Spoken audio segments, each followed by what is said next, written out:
WTF, America. What the are we doing? Look, man, I really want someone to join this conversation with me. So I might just wait a little bit as I read through this. I need to talk to somebody about it. I need to talk to somebody about this.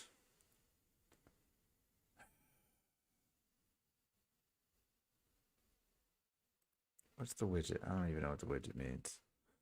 Look, man, I need somebody to get on it. Luke Johnson, what's up, buddy? Look, man, I already did my stock recap video here, but I was looking through the news because I like to do like news, kind of like a recap on what's happening, current events, and I just need to talk to somebody about what WTF America, man. Every day. Look, this is what I want to talk about. I want to know about why every day I open up my news on Google or Yahoo or anywhere, there is an officer involved shooting with people. I need to know. I need to know WTF, man. Right now, two dead sheriffs in North Carolina. Some dude killed some family members and now has killed some cops. Man, like, what is happening? Why does this keep happening? This is crazy. And it's like all across. It's like every day now. I don't get it. WTF America? What are we doing out here? You won't need to see that. You're from Australia, so you don't really see that. You don't because they have a very, very aggressive gun ban in Australia. You know, Australia had like one go of it, and they were like, "Nope, we're done with that, mate. No more guns." I don't get it, man. I do not understand it. I mean, in retrospect, you do have everything else in Australia that wants to kill you. So if there's any place where we need more guns just to not even just to keep away from people, just from other things that want to kill you on the daily, you got that going for you. Australia's a different you got different things to worry about. You're not worried about you're not worried about gun violence. You're worried about everything else in Australia. But it's tragic, man. I'm trying to wrap my head around why this continues to happen. I already did my stock recap. It's pretty funny. I think it was funny. I did my microvision recap already, which I thought I enjoyed it. Look, we're bag holding. It's okay. I'll hold it. I'll hold the bag. I'll own it. But I'd like to get an opinion on this. Just like this kid, I was reading through the story here. You never encountered any crazy animals in Are you sure you're from Australia? I don't believe that. Well, yeah, I mean, people with, well, you still got knives. Look, man, in America, we know a handful of things about Australia. We know you need a big fucking knife, and we know there's a bunch of crocs, and we know there's a whole ass load of kangaroos, giant fucking spiders, and probably some snakes and sharks. Look, man, you got them everywhere. In a freaking, you're basically living in a death trap for humans. Like everything there is a predator to humans. So if there's any place that need guns, it's Australia, just to stay alive. But yeah, man, the cops were called to this guy's house. Family members had expressed concerns about the large number of weapons in their possession.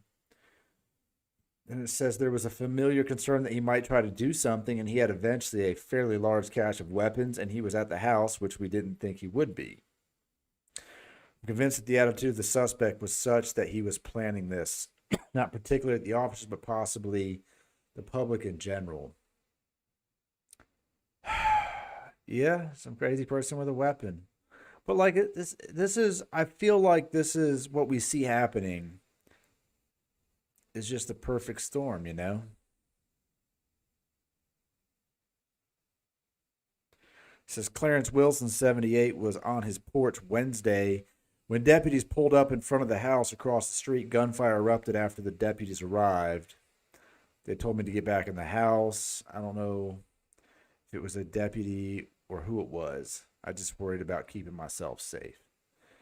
But man, we got two dead deputies and we got two dead family members on top of a week where we had other police involved shootings where people were gunned down and died. And I just don't get it, man. I don't get it. I'm trying to wrap my head around this. Oh, what? Oh, that's old news. Tommy Lister died from Friday. That's some old news. Deputies who didn't fire at black man back on duty. Man, look, we just have every day. This is the agenda, and it's frustrating. It's just frustrating to me. It's WTF, America. Get your shit together. It's happening more and more often. You're right, it is. It happens more and more often in 2021 than it's happened. I mean, look, we spotlighted some before. It just hasn't stopped happening. And I feel like the narrative toward the entire campaign here for leadership in our country was to stop the violence. And we haven't done anything to stop it. Nothing to stop it. And we're just acting like it doesn't happen. Look, when there was since you're not from Australia, you don't see the news like we see it, but I've seen some Australia. Dude, I was posting clips. This is a side note. It makes me laugh. I was posting clips from Australian news talking about Joe Biden and how ridiculous Joe Biden is as a president, which was hilarious to me because half of our country is like, this dude is fucking nuts. He's old and he's senile. And then I kept finding a news station in Australia that was talking about him, and it was just so funny. It was real funny, but you don't get to see a lot of that on this, probably on your side of the world. But you know, the narrative for 4 years was that Trump just promoted this racist ideology and brought the racist people out of the woodwork, and it was black versus white, and it was white police versus black, civilians, and it was just this whole narrative, and that it was all Trump's problem, and he did a crap job, and he said the wrong thing, and he didn't unite people. And here we are going into the 5th month of 2021, and there's been, man, more police shootings and just unnecessary death than I would like to admit, and yet we don't have any response from the Biden administration on it. So that's kind of frustrating. It's WTF, man.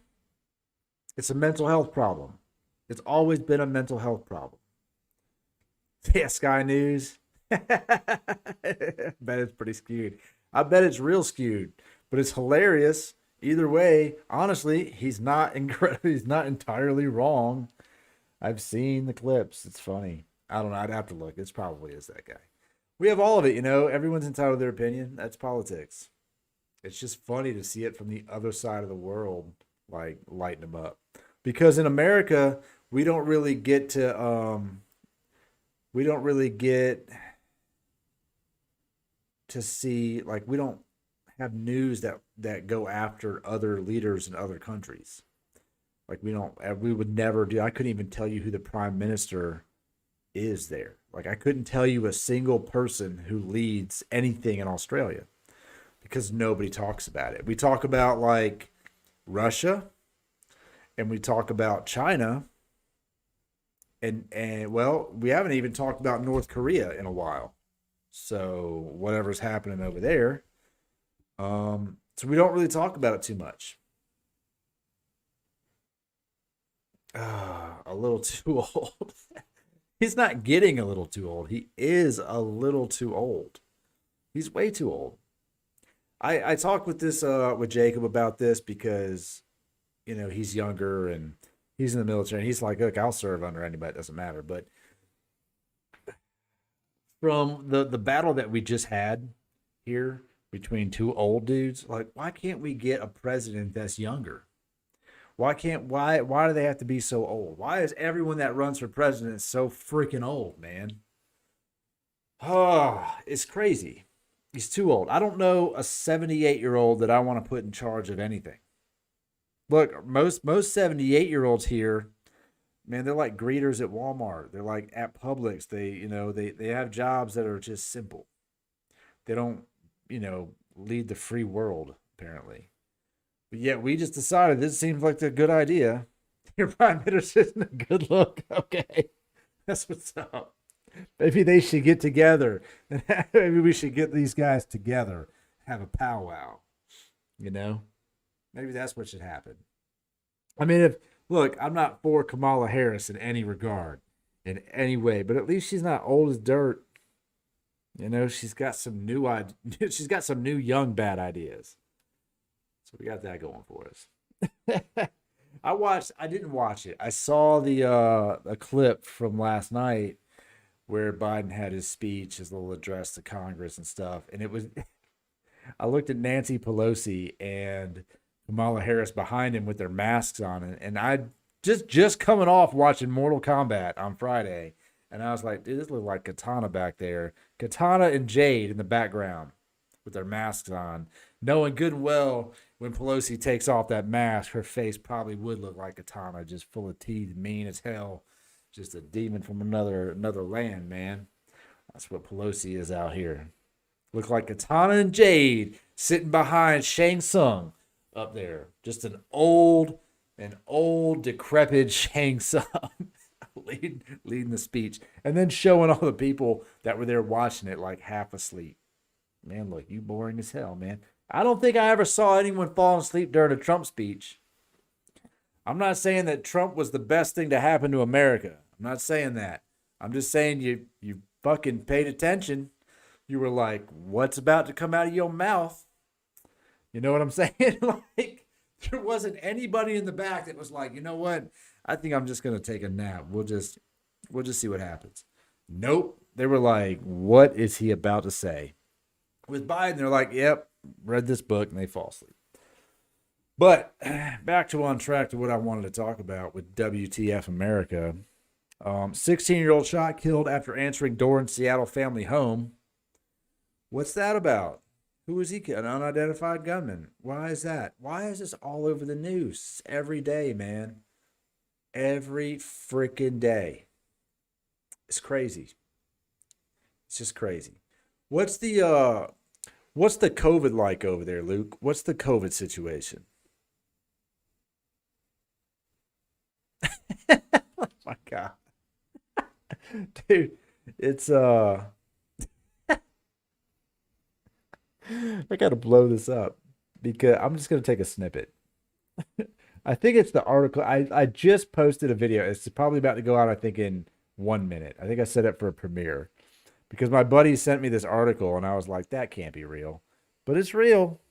It's a real deal. And now with this God damn. This picture is perfect. I'm gonna pull it up. We have no COVID. COVID, what COVID? We ain't got no damn COVID in Australia. And no damn COVID. Perth? Yeah. Oh, I know where Perth's at. Perth, man, you are the absolute furthest away from me. I sent somebody some parts out in Perth. 1 case out of 2 million people. How many people got the flu? How many people have the flu in Perth? Perth is forever away from me, dude. I had to send some parts out there, and it was a nightmare to even get them out there, man. No lie. It was freaking out there. I was like, yeah, no problem. Big problem. Look at this Look at this picture. This picture of Joe Biden. What is this? What is this? Oh my God. I just did a video about this because it is so wildly ridiculous. But the Biden administration just went to ban all menthol cigarettes and flavored cigars. That's a real thing. And you have to watch that video about it because that was pretty funny. You guys are an island over there. Yeah, Perth is small, man. It is so far away from like everything. I bet it's a beautiful place to live though, out there. Yeah, I bet. They're like, man, bump that. Boy, it's expensive. It costs like to ship a pallet to, it was Western Australia. It was like 1,800. First, when the guy ordered it originally, and I got a quote, it was like around $800 to send it out there. Then COVID happened, and then it got drastically more expensive.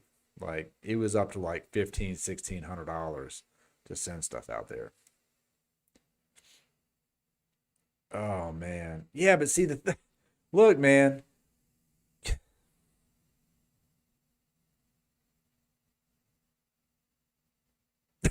these articles, dude, these headlines. Yeah, you are isolated as fuck. But it's got to be nice out there, though. It's got to be a beautiful place to live. You know, just looking at where it's at on the map. But that's pretty funny. I mean, look, this is obviously. It's like they did a very racist thing and tried to make it sound not racist. But what they did with this ban was so racist. It was targeted directly at young poor minorities. And it says it in their statement. It just says it in a more politically correct way. And it's the craziest thing. Look at this dude. This dude's on the run. Arizona murder suspect escapes officers near Atlanta. Shit. He escaped from deputy. How did he get away? How did he get away? Secondly, according to our current narrative, why didn't they just shoot him? You know why? Because not all cops just shoot people. That's why. How did he just ran away after deputies unshackled his legs so he could walk down the stairs, bro? What? What? How? How did this happen? What is going on? Dozens of officers were searching for him. You couldn't even find him. Now they say they don't believe he has a weapon. Just call 911. Dude, they unshackled this man. I don't know what's on his neck. Dude. Dude. People. Oh my God. I can't stop laughing at it because it's just I'm trying to pull it up in my brain, right? I'm going to put it up here. I'm trying to I wish they had a better picture of this guy, honestly. Cause he's got to be fast as fuck, boy. There needs to be the sound effect from TikTok. We're like, I'm fast as fuck, boy. Where they unshackle this man right here. They unshackle him so he can walk down some stairs, and he just runs away. No one can catch him. Where are you? You're near the airport. Where are you? No one can catch him?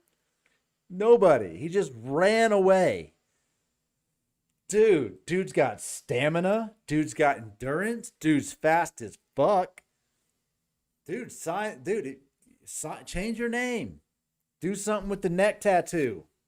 Bro, get you a contract. You apparently need to be doing something where this is like just fast as fuck, man.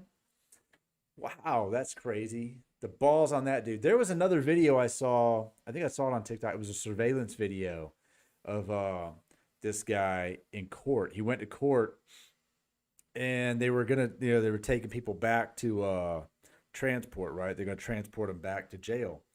And he's sitting there and he just walks back into the courtroom. There's nobody in the courtroom. And he just walks out the door. He walked out of the door, man. He had handcuffs. He had handcuffs on. He took a shirt. He put a shirt around the cuffs so you couldn't see it. And he walked out the fucking front door of the courthouse. Just walked out, handcuffed and all. Dude, I don't know, man. You haven't seen cops in America. They're not all. Most of them, man. Most of them can't run a 4.40. You know what I'm saying? Unless there's some Krispy Kremes at the end of the line. Most of them are in pretty bad shape.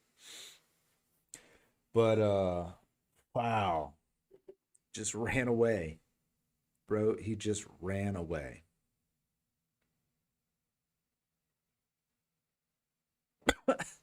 This is just so crazy. There's so many things. Oh, wait a second. Is this clickbait? Hold on a second. Act like you belong. It does work. You're not, dude. There's some TikTok guy that does that. They're testing, like, maybe it was on YouTube. I'm thinking it might actually be on YouTube. He does these challenges where they just try to like walk into different places and see if they can just walk in there. So they put on like a safety vest, carry a ladder. Dude, if you got a vest and a ladder, free admission anywhere. I think they carried, I want to say they carried a ladder straight up into a movie theater. They just walked in with a ladder at what's up. They did it in a movie theater, and they also went into Disneyland. They went to Disney World, Six Flags. Maybe the ladder was I think the ladder was definitely at Six Flags. But they put on a safety vest, carried a ladder, and just walked right in the gate, and then just rode rides and shit. That's all you need. You need to just look like you're supposed to be there. Props to them, man. But look at this. If you anyone you've seen that one on YouTube, yeah. You get a clipboard. Boy, you need a clipboard. You need a vest. You can go anywhere you want. You just walk right up in that shit. It's so great. No one will ask. No one asks questions. There was a guy that printed a fight pass to go into the Logan Paul Ben Askren fight. He got a picture with Justin Bieber and shit. Like, what? Just printed, he photoshopped it. That's great. The balls, man. Look at this guy. If you ever, I used to watch the show when I had cable before I cut the cord. I used to watch the Oak Island Adventure, knowing good and damn well they ain't dug up shit on that island. I will say it's very suspicious what they find, but this clickbait says that they say they have discovered, they've hit the jackpot. What does it say? I've tried unsuccessfully to unravel it. However, they claim to have solved the riddle, but it doesn't say what they found. I think it's clickbait.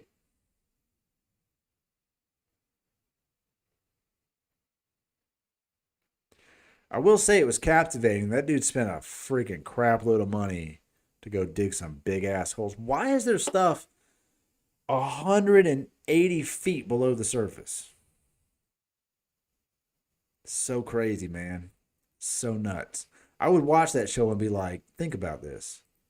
Like, that was dug a long time ago, like with a shovel. What is that? What did they find?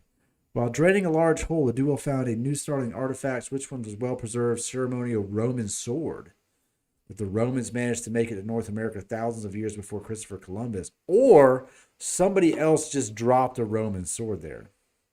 That could be. But that's cool, man. What else did they find? By the end of season 3, they had done some stuff.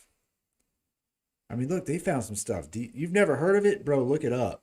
The Curse of Oak Island. I will spoiler alert this for you. It is seasons full of very small discoveries. But basically, the idea is that they believe that Oak Island. My mic is falling. Hold on, let me adjust this thing.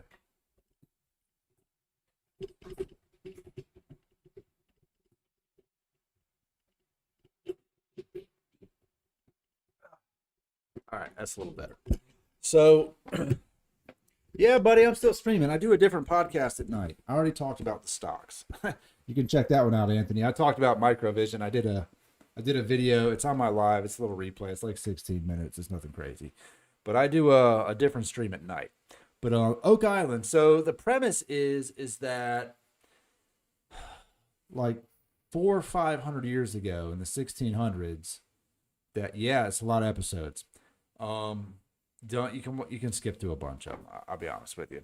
But they believe that the Knights Templar had the treasure, this giant treasure, right? Artifacts from Jesus and, stuff like that, right? All these artifacts that are lost in time. And they believe that the Knights Templar came to Oak Island and hid this treasure buried deep below the island.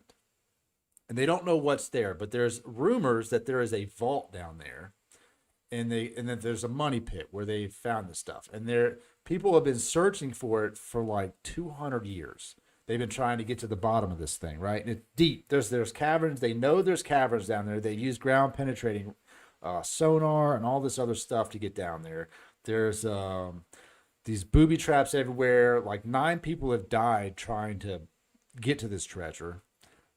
It's wild. And the amount of money they put in this little bitty island, man, and they just digging it up and trying to get down there and find it. And they've hit wood 170 feet below the surface. They dig down there and they hit wood beams and they pulled up nails and they pulled up stuff. This is the Curse of Oak Island, Anthony.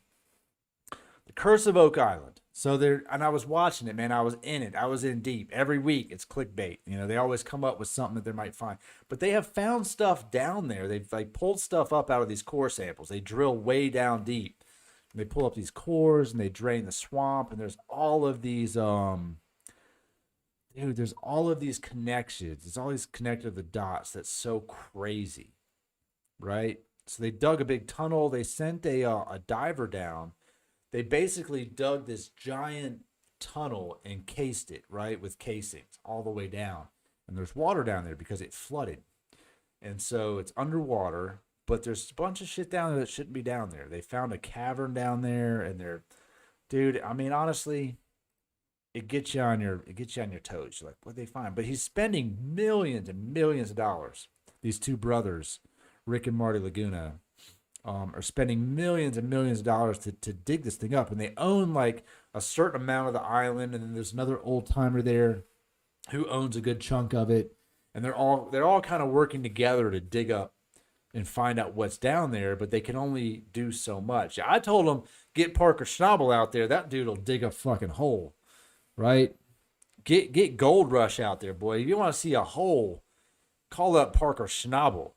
Schnabel will excavate a effing hole for you. But it's on like yeah, it is Assassin's Creed type shit. I mean, there's all these connections. They go all over the world. They're freaking hunting it down. It's in like books, and all books and scriptures and stuff. It's wild. There's big rocks over there. There's things that set up. It's pretty crazy. The entire story of Oak Island is entirely captivating. And one of the more captivating things was there was what war was it? I want to say it's the Civil War. I could be wrong. Don't hold me to this because it's been a while since I've seen it. But there was a slave that was on the island. Okay, and then all of a sudden this slave comes into a lot of money and ends up owning property. He's emancipated, whatever. He owns a boatload of money and land for the time on Oak Island. And they're saying that he, maybe he got it. Maybe he found that treasure. And he has some of that. And so they don't know, man. It's really crazy, though. The story is intensely captivating, and the show does a good job of explaining it, honestly. These guys, David Blankenship, who's lived on the island, he lived down there for a long time, and they dug it up, and it's wild, man. So if they did find something, it would be up there. It'd be a freaking discovery of a lifetime. It would be crazy.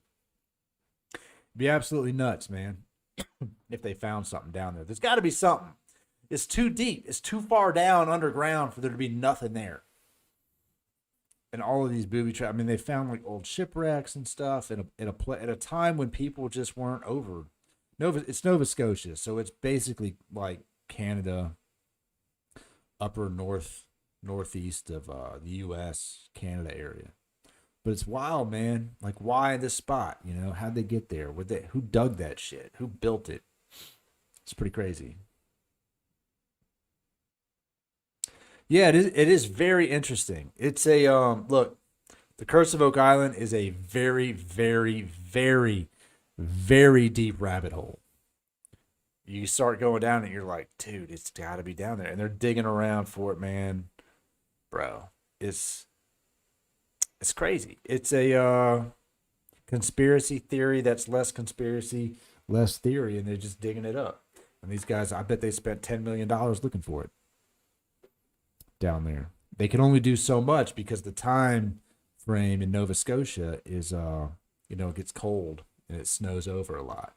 So they'll only have a few months where they can actually go do anything, and then there's like permits that they've got to get. They can only do so much stuff. It's pretty wild. It's pretty wild. Man, look, this is what I'm talking about. This scrolls back to my title, WTF America. Oregon man allegedly threatens to kill Asian father and sexually assault son in grocery store. What? Like, what are we doing? What are we doing? What is happening? People are losing their minds. People are just going crazy.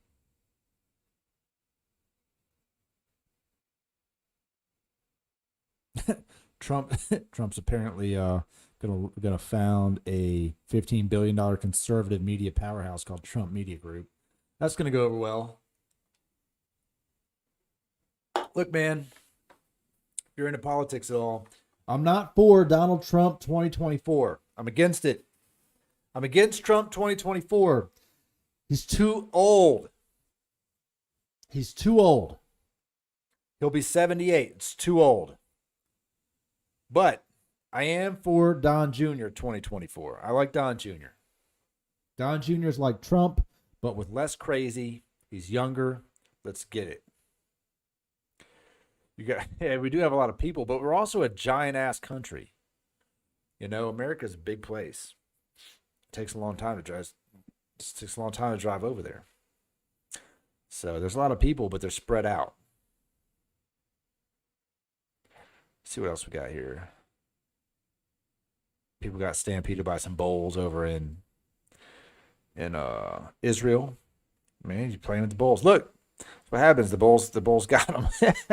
Bulls got them. Yeah, I don't agree with them banning Trump from everything. That's also crazy because people say crazy stuff on the internet all the time. I don't think that Trump should be banned from the internet. I think there was a video Jacob sent me that was like, just close the laptop, man. But yeah, it's definitely a dumpster fire. Yeah, it's entertaining to watch. I don't get into it either way. People, look, the woman I was dating, she got mad at me this year because I didn't go vote. I didn't vote for either one of them. And she's like, that's just like voting for Biden. I'm like, no, it's not. I just don't agree that either one of them should be elected. Like, well, pick it somebody else. And honestly, I don't think it matters. I think if you want to make a difference, just don't vote. If nobody votes, what do? Don't elect any of these clowns. It's crazy. Hillary Clinton and Condoleezza Rice sound alarm over Afghan troop withdrawal. It is fucked up. Yeah, you ban somebody from Twitter as the president. It's so crazy. It is so nuts that in like 3 days they just nixed Trump from the internet. They nixed the freaking president of the United States. They silenced that man. That's so crazy. And I'm not defending some of the stuff he says because, look, Trump was a loose cannon, right? He just goes out there and says stuff. But, and I was talking to Jacob about this too. I was like, at least he owned it, right? Like if he said it, he owned it with 100% conviction. Got to give him that.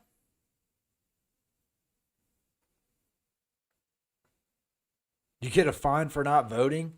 That's a bit pushy.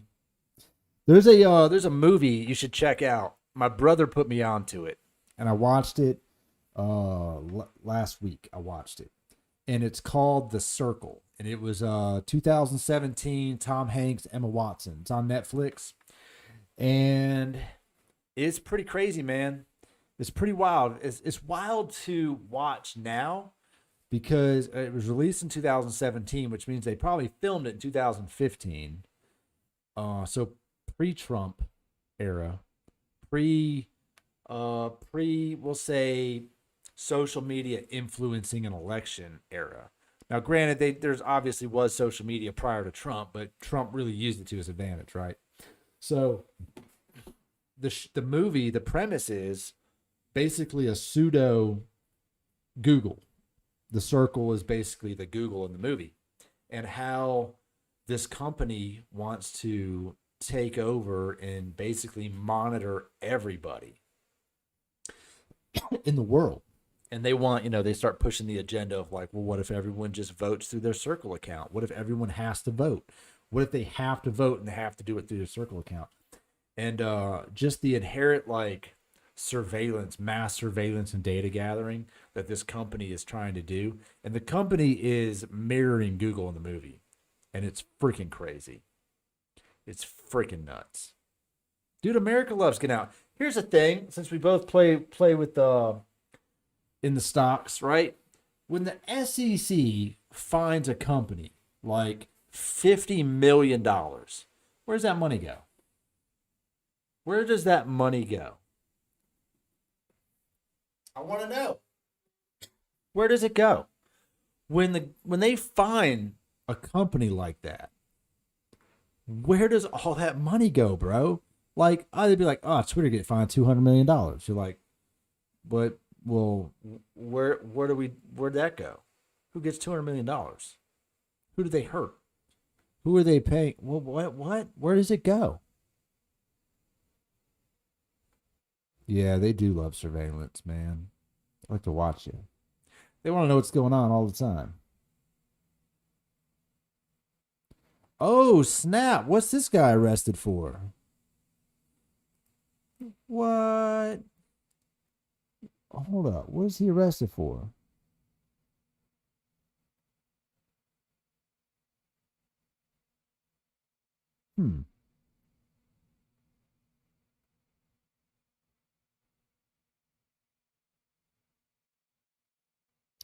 Interesting. John Duggar, the guy from 19 Kids and Counting, is arrested and in federal custody for some kind of federal criminal investigation into some business dealing, I guess. Huh. Weird. It's like, what is he? Oh, what? No. What is that? Treatment facility. What did he get arrested for? Acted inexcusably. What did he do? I don't know, man. Honestly, don't give a shit. That's the reality of it. I don't give a fuck. I'm just like, what did he do? I don't care at all. It is very sketchy. Cold fusion, how money is created. Huh. We just print money. We just make it up. I talked about this maybe a couple days ago about crypto, because me and Jacob were talking about it. He's like, dude, if you put like $1,000 into Dogecoin and then it was worth $1 million, like, where'd that money come from? Where'd it come from? It is most, honestly, it's most everywhere. We just make it up. They're just like, new budget, fucking $4 trillion. Right? $4 trillion. That's the budget. Where do we get it? I don't know. We just wrote it on the sheet. I mean, now we have it. We put it in the spreadsheet. That's all. Just put it in there. It's so crazy. We just make it up. Oh, man.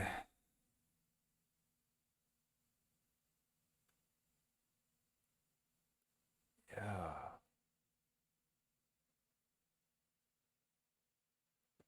I don't know, man. The world's crazy. The world's losing its shit. It's a weird time to be alive. That's what I know. It's a weird time to be alive.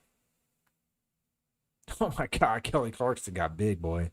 Won't apologize for new self. Don't care. Also, don't care. That's the moral of the story. We shouldn't give a shit.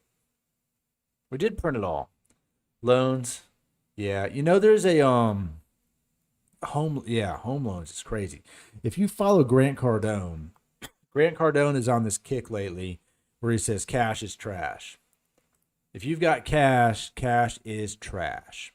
And, he's like, if you've got money in the bank, if you have $100,000, you put it in the bank and you just leave it there, the bank turns around and gives it to me so I can go buy some properties. And then what do? I take the bank and I get the money back on those properties, and then I do it again. I never have cash in the bank. Because if you just leave it in there, they just take it and they just give it to somebody else. And then when you need it, you show up, you're like, hey, I want to withdraw that. Guess what? They just take it from. It's not even real anymore. It's just a number, right? So it's wild. It's wild that we're pretty much on Bitcoin at this point. We're on a digital currency already. And how banks created the housing market, right? The housing market is not a real estate market, it's a bank market. It's funny, right? Inflation is, yeah, inflation. I could see that. I could see that for sure. My buddy sent me he bought like a Silverado or something like 2 years ago or something. Like they paid maybe 28 grand or something for this truck. It's like a 2017 or something. I don't know. It was like something. He sent me, he goes, hey, look at the used car value of my truck is more than I paid for it. It's gone up so much. Damn, 20% of its value? Shit. So crazy. Meanwhile, Bitcoin keeps going up. So if you put your money, what if you put your money in crypto?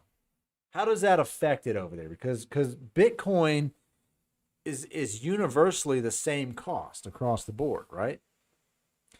So what if you just put your money into crypto and just stopped using, for the most part, stopped using your current currency? Well, how would that affect it over there? Like if your money is losing value, kind of like the Canadian dollar going down, I mean, how would that work? Yeah, the used car price. Well, it's going to be supply and demand, man. We only have so many cars. They're only making so many new cars now because everything, and it's all going up. But I used to get this metal. I place a metal order, right? I get stuff laser cut, and it's out of steel. And I used to pay about, for the same order that I picked up today, I used to pay about $185 for that order, and today it was $347. Right? But see, here's the thing about Bitcoin. You're not supposed to sell it. You're just supposed to use it. We just haven't got quite there on a society level where you can use it for everything you need, right? But you can get, in some platforms, you can get a debit card, right? So you could just get a Bitcoin debit card, and then you don't sell your Bitcoin, you just use your Bitcoin for things, for purchases. You know, it's not meant to be traded. It's meant to be used. That's the ideology behind the entire crypto. So ideally, if you turn 10 into 70, you should just be using it and then just keep putting your money into it. That makes sense. It makes sense once Bitcoin has been completely mined.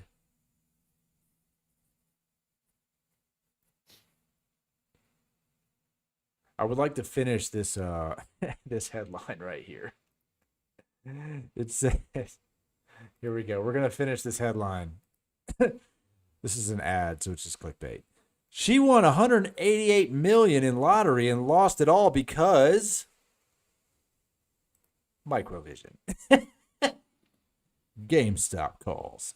800 GameStop calls. She YOLO'd a $188 million on GameStop calls. Everything's a great investment on a bull run, bro. It's not just there. It's everywhere. Everything's a good investment on a bull run. It's just sometimes the bull doesn't run.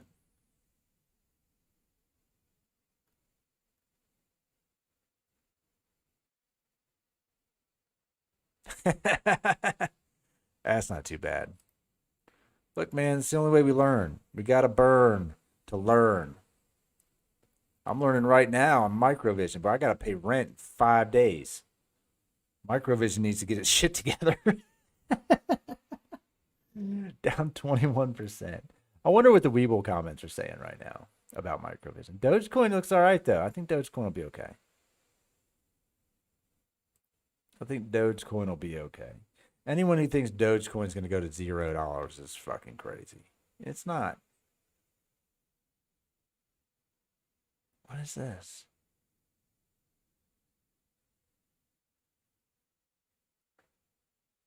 Ridiculous stuff, man. You waiting for the buyout, huh? Yeah, it's just gonna be a while, you know? It's just gonna be a while, Anthony. The buyout thing, I think that's I think you're probably still, and I don't, I'm being transparent. I don't know a whole ton of the backstory of Microvision. I've just been kind of getting into the backstory now and what they're developing. But really, even outside of the lidar technology for Microvision, the augmented reality is just as valuable. Honestly, you put that into the dashboards and the windshields of new cars, or if Microvision was or Microsoft was ever going to go back into the augmented reality thing, they kind of just ditched that, right? Like the Google glasses and all that crap. They kind of just ditched the entire concept of using that. But maybe it was just ahead of its time. At the end of the day, it was just ahead of its time. And now we just need the technology to get there. We know autonomous driving is coming. We know it is. Look, man, I drive a Tesla. I drive a 2017 Model X. I bought it in September, and I love it. I put it on, but I have enhanced autopilot. I don't have full self-driving, but I have enhanced autopilot, which will basically, when it's engaged, it will navigate down the road. It will not read stop signs and stoplights.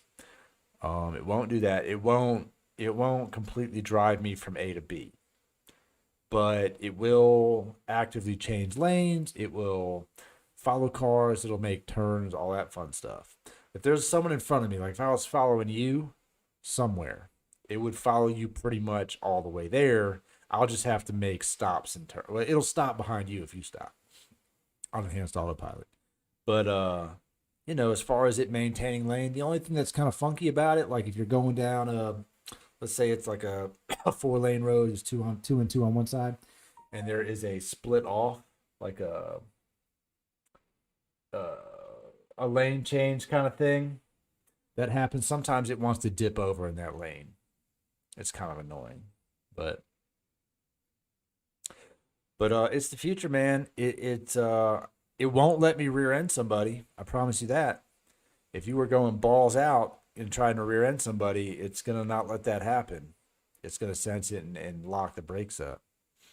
It didn't stop the girlfriend from backing into the front of the car in her driveway, though. So yeah, she backed into my car. It wasn't that bad. Cracked the headlight, little ding in the quarter panel, and busted my trim. But wasn't that bad. But I think that the future is, let's just try to take the human error out of the car. That makes the most sense. But Dogecoin's doing good, man. I need to average down on Microvision. I don't know. We're gonna see what tomorrow brings. We're gonna see. Dogecoin's at 31.23 though. I mean, it's a decent little dip and rip. Down 5%, up 5%. I love it. That I do enjoy. Man, it is freaking 11:20. I want to watch SEAL Team before I go to bed, so might have to wrap this bad boy up. I've been on here for almost an hour. And if you guys that watch me during the day at work, it's not nearly as cool as doing it in my studio at the house. But come October, I'm going to be out of that shop, man. And I'm going to be here full time. I'm going to be at the house full time. Moving all my apparel stuff to the house, getting out of the bike business. It might even be before October, but October is the last month of my lease. But if I end up getting out earlier, I get out earlier. But at the moment, I'm going to be streaming full time from the house, which I'm looking forward to. You know, I've been working toward this goal for a while. The goal was to do what I enjoy doing, which is stocks, YouTube videos. I like talking to people, man. I'm a good talker. I like conversation, and I'm not easily offended by anything. Like, you just can't offend me. But I'll tell you this story,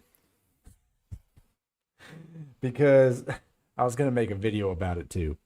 I'm in the motorcycle industry, right? And I've been doing this for 16 years. And look, people lately, the reason I'm leaving the motorcycle industry is because I'm just tired of the people. I'm tired of the clientele, which is just crybaby ass people at this point. Everyone's, no one wants to wait. I make stuff by hand, man. Look, it takes a minute. And it's kind of, if you're building a custom bike, you better know what you're doing. A lot of people don't. So I send this dude a fender out, and I'll admit, the bottom of the fender was cut a little bit wonky, but it's not the end of the world, man. You just put it on the bike, you shave it up. It's cool. It's an easy fix. And they messaged me like at night on a Saturday or something. Like it was an emergency. It's not an emergency. And I normally, when I'm home, when I leave work, dude, outside of business hours, I don't do any business, right? I just ignore it. I ignore the voicemails, the emails, whatever. But I opened this dude's up and I responded to him and I was like, look, man, it's no big deal. It's okay. Just put it on the bike, shave it down, match it up. No problem. And then I went back to my life, man. It's Saturday night. Here with my kids. Well, this man's wife or girlfriend or something. No, I'm not crying, Greg. I'm not crying. Watch my other video, Greg. Watch my microvision video. But so she decides to message me and write me this crazy ass message on Facebook, in which I replied in the same manner of which they messaged me, which was "get fucked, Karen." That was pretty much the gist of my message. And I was like, I don't need this in my life. Enjoy your life. Have a nice life. So I just blocked them. Look, man, I'm all for helping somebody that has an issue with anything I do. I'm all for it. But if you want to send me some bullshit ass message like they sent me, then you can get fucked. That's how I feel about it. I'm not gonna entertain someone who wants to try to bully me, keyboard cowboy me on the internet. So tonight, she messages me again on a different account, and it's just talking mad shit, right? And I was just like, this is funny. So she's like, "Oh, you're a hack job. Clearly, look at your reviews. I'm gonna shut down your business. I'm gonna shut you down. You don't know who I know." And I was like, I didn't know I was talking to. Apparently, I should have wrote your name on the ballot in November because you have more clout than anyone ever. You're gonna go on there and just shut me down, Karen. So no, I just do YouTube, Anthony. So I was like, I have another channel though. I do have another channel. I don't stream on it. I just post videos. So yeah, so she's gonna give me a 1-star review, right? She's gonna get other people to give me a 1-star review. I got like 34 Google reviews, bro, on my business. I've been in business for 16 fucking years. I've shipped parts around the fucking planet. I've built more motorcycles than that bitch could ever even sit on in her life. From scratch. You think I give a flying fuck about 34 Google reviews? I don't give a shit. So, and I don't look at Google reviews for nothing I even do in my life. No, don't. No, I don't want a 5-star review. So I get a message from another person on Instagram. I don't know who this person is, saying I need to make it right. And I was like, bro, what do you want me to do? I don't know who you are, first and foremost. I don't even know who you are. What do you want me to do? Because I'm going to tell you right now, you send me a message like that, you can get fucked, Karen. That was my reply to her review, too. It was honestly, I smiled the whole time writing it. And he was like, just make it right. Give him like a partial refund or something. I'm like, go fuck yourself. So they say that they're gonna fucking tank my business, right? This motherfucker puts up. He said, we're gonna get 1-star reviews. And we're gonna share this, and I was like, good. I'm gonna share it too. So I went on my Facebook page and said, I'll give you 15% off your order and a free T-shirt if you leave me a 1-star Google review. I don't care if you have ever dealt business with me. If you leave me a 1 and make it hilarious. If you haven't done it and you're just doing it, just make it up. The more outrageous, the better. Write a review, leave me 1 star, and at the end of your review, #GetFuckedKaren. and I'll give you 15% off and a free t-shirt. And just to kick Karen in the balls, I'm going to screenshot your profile picture, Karen, and I'm going to make a Get Fucked Karen t-shirt with your face on it. And I'm going to send it to every motherfucker who leaves me a 1-star review. Because I don't give a fuck. Dude, I had a customer, he was like, hey, man, I was, he messaged me. He didn't even see it yet. And he was like, yeah, man, I'll wear a t-shirt. I was like, cool. He goes, I said, but I have a better request. My mic stand's getting, I pulled out a little too much. I said, I got another request. He said, yeah, what is it? I said, go out there and leave me a review. I said, I don't care if it's good or bad. Just make sure it's 1 star. I want to prove to the world that I'm number one. And 1-star reviews don't matter. Because the only people who leave 1-star reviews are fucking Karens. Go out in a blaze of glory, man. There was a song I listened to that was perfect for it, and I think I can actually stream it. I can put it on here if you haven't heard it, but it's perfect because I'm almost 1,000% sure. And if they nix me for it, so be it. But I'm pretty sure he's going to let me play it because he made a video about letting you use his audio. So if you want to take a quick intermission, I'm going to grab a beer and I'm going to play this song. If you know it, you'll love it. If you don't know it, you'll love it. And if you don't know who this man is, you're about to learn today. His name, folks, is Tom McDonald. He is a self-made rapper, former pro wrestler, apparently. But Tom McDonald is very controversial in his music. And this song, I put this song on my earphones tonight after I put up this post telling people to hashtag Get Fucked Karen. And I put this song on because this is everything it means to me. Big Mac, you know who I'm talking about, Anthony? You know who it is. I'm pretty sure he'll let me play it because Tom McDonald is a cool motherfucker. But if you don't know, and there's 4 of you out there, 3 of you might not know. I can't be canceled, there's no way that you can stop me. I'm fully independent, there's no label who can drop me. Y'all been starting rumors, let me help you with some. Yeah.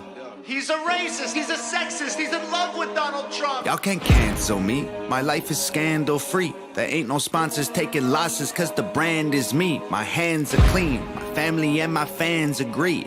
Y'all can't cancel me for facts because you're mad and weak.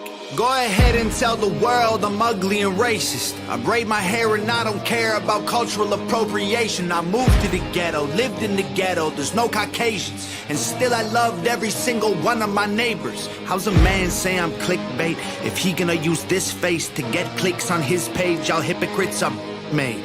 But I ain't tripping about these bullies, it ain't 6th grade. Go ahead and diss me trying to sell a couple mixtapes. I'm not afraid, take my face and my name, paste it on the front page. I'm already famous and you'll never change it by hating or claiming you'll take it away. My grind wicked, write my rhymes different. You can try to quantify defying limits as a dying gimmick and deny I'm winning. This is pure fire, this ain't white privilege. I do what I want, get all the Gucci and Louis Vuitton out of my closet, out of my crib. I do not want it, that is for kids. That is for rappers who ask you to produce their beats for free, pretending online like they rich. I am not playing it safe, I said what I said, it is what it is. I don't care if you mad at me, okay? Go ahead and change the channel. Don't waste your time trying to cancel me, okay? They love me cause they know that I'm it. Say what you want, I guess it is what it is. Haters can talk, but they can't cancel the kid. Go ahead and go off, try and say this is it. But I swear to God, you can't cancel the kid. Everybody knows my name, from local folks to global fame. I'm vocal about the social justice movements. I expose the fakes, turn rappers into ghosts and graves. Make no mistake, they bones will break. I'll throw them in the wolf enclosure, slowly turn and close the cage. Acres full of sheep, you know that I'm the only goat. I'm great, they spoke my name to mostly hate. I don't complain, I'm woke, I wait. A total focus soldier, wrote the art of war. Know every page, I'm numb to all the dumbness. Smoke tobacco laced with Novocaine. I won't behave, I stoke the flames. I'll choke their throats with golden chains. Use vocal cords as skipping rope. ropes and jump till I am soaked in brains. From open plains to coastal waves to solar rays in open space. Can't find nobody doper unless you poke your veins and snort cocaine. Whoa, y'all can't cancel me. Just get mad that I'm the man until you smash the screen. Like, whoa, I can handle heat. I walk through hell in open sandals drinking gasoline. Yeah, I could've been a star, could've had a mansion and a car and a Grammy album on the charts. I'm a savage, Randy with the bars. I don't rap about Xanax, goddammit, can't cancel facts. We need answers, championing trash to the masses actually massively damages, yeah. Keep trying to cancel me, yeah. I own the masters, so yeah. I make the beats, I write the songs, I own the cameras, yeah. I could've been famous, dumb my music down till it's basic. Get it on the hottest Spotify playlist, modify my catalog and go mainstream, yeah. I don't care if you mad at me, okay? Go ahead and change the channel. Don't waste your time trying to cancel me, okay? They love me cause they know that I'm it. Say what you want, I guess it is what it is. Haters can talk, but they can't cancel the kid. Go ahead and go off, try and say this is it. But I swear to God, you can't cancel the kid.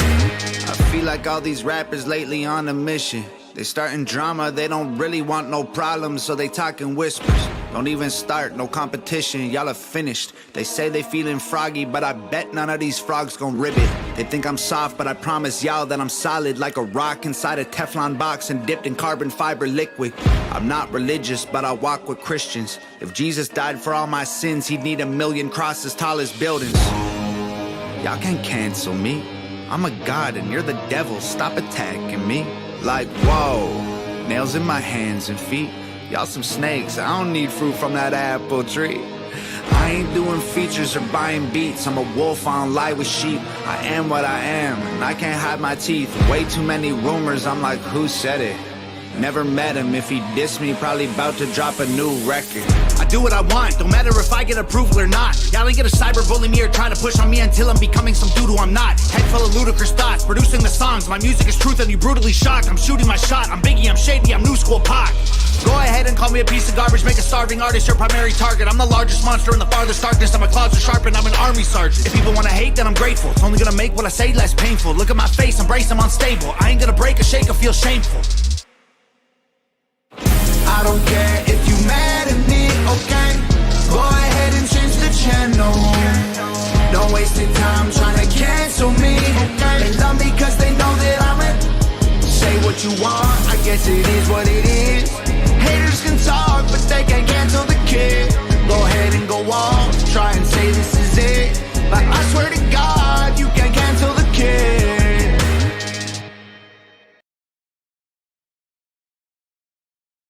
Bro, you cannot cancel Tom McDonald, boy. You better get up out of here with that. There's no canceling Tommy Mac. Can't do it. So, if you don't know this, Luke, Tom McDonald writes all his own beats, writes all his own lyrics, produces all his own music videos with just him and his girlfriend. He does the entire thing at his house, pretty much. It's really a... You can't cancel me, bitch. Nope, I'll cancel myself. I don't give a shit. I will show you. I told her she should take a picture of her shitty ass bike, and she should take out a billboard to cancel me and make sure she puts my logo on it, nice and big. Yeah, he's independent. He's 100% independent. He is pretty much blew up on COVID. So he was touring before, and honestly, I called on to Tom about maybe 2 years ago because he had some wild music, man. He's got some stuff that it's great. It's funny because it's like socially unacceptable, but he's got some about white people, and he makes fun of everybody, but it's okay. But he looks crazy. He looks crazy as hell, but he's a cool guy. He's a nice dude. But him and his girlfriend self-make all of this stuff. And it's his production quality keeps getting better, and he's doing it himself, and you can't cancel him. He doesn't give a shit. He makes tons of money on YouTube. What does he care? He doesn't care. So he really capitalized during the COVID, and if you follow him outside of just his music, his he turned his life around. He used to be an addict, and he has songs that talks about his addiction. and how he's been clean and sober, and he turned his life around.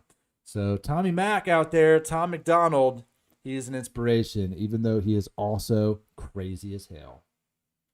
But there's a couple good independent artists. Chris Webster, Chris Webby, I like him too as a rapper. He also has some really good stuff, man. Raw Thoughts is funny as shit. And if you really want to get in a rabbit hole, there was ever going to be an artist that would be canceled, and there was ever an artist that would be canceled, it would be Rucka Rucka Ali. Rucka Rucka Ali, if you don't know that dude, dude, the most offensive parodies you'll ever hear. They're fucking hilarious. If you're not easily offended and you honestly take it as jokes, look up Rucka Rucka Ali, because it's all jokes, man. It's all just fun. But yeah, Tom McDonald's got some good ones. He's got Fake Woke. He did a lot of stuff that was very controversial, like in the news topics. And then he's been doing some other music lately that's also really good. Also really good. So look him up, man. You can get lost in a Tom McDonald rabbit hole and enjoy it. Yeah, if you're into that stuff, boy, look it up. Look up this guy. Hilarious songs by Rucka Rucka. Hilarious. They're so funny. They're funny because he just makes fun of it. He's got Asian ones, black, white, presidents. He doesn't give a shit.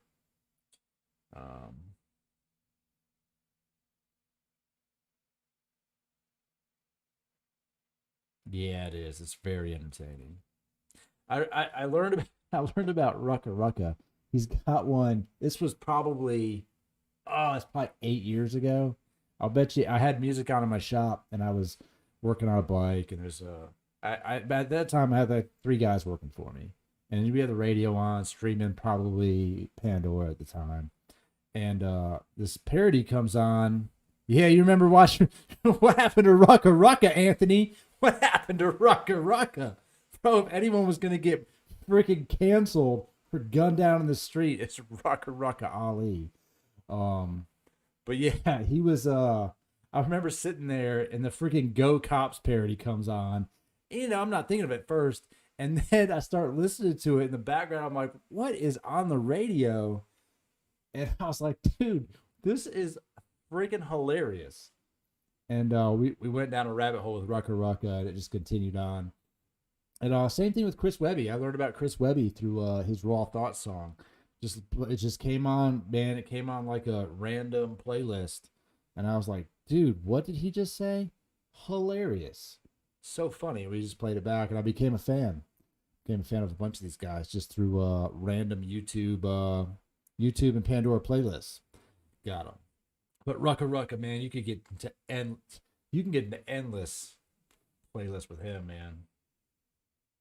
Which is great.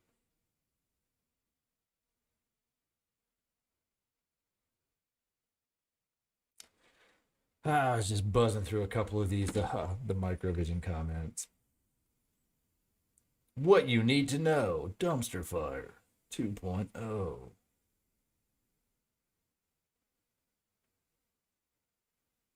It's going to be a good time, man. Pre-market's going to be a good time. Good times. I need to see here. Dude, this generation is so. I'm from Georgia. I am just outside, about 45 minutes northeast of Atlanta. Yeah, everyone's going to shit on it because it's going down. That's how it works. Look, man, the world is full of trolls. The up-and-coming generation is hella soft. It's crazy how soft they are. It's insane. I'm trying to teach my kids, man. I got 2 kids. I'm trying to teach them not to be a bunch of fucking pussies. Don't be soft. Don't be. Don't be ridiculous. Oh, you gonna cry about it? Good. Cry about it. Yeah, you would live in damn right. Everyone wants to live in Texas right now. Texas is the wild, wild west, man. I was telling Jacob, we were talking about the COVID thing and how ridiculous, because you said like you don't really have COVID over there, right? It's not really a thing where you're at in Perth. So over here, they just released the new guidelines for COVID.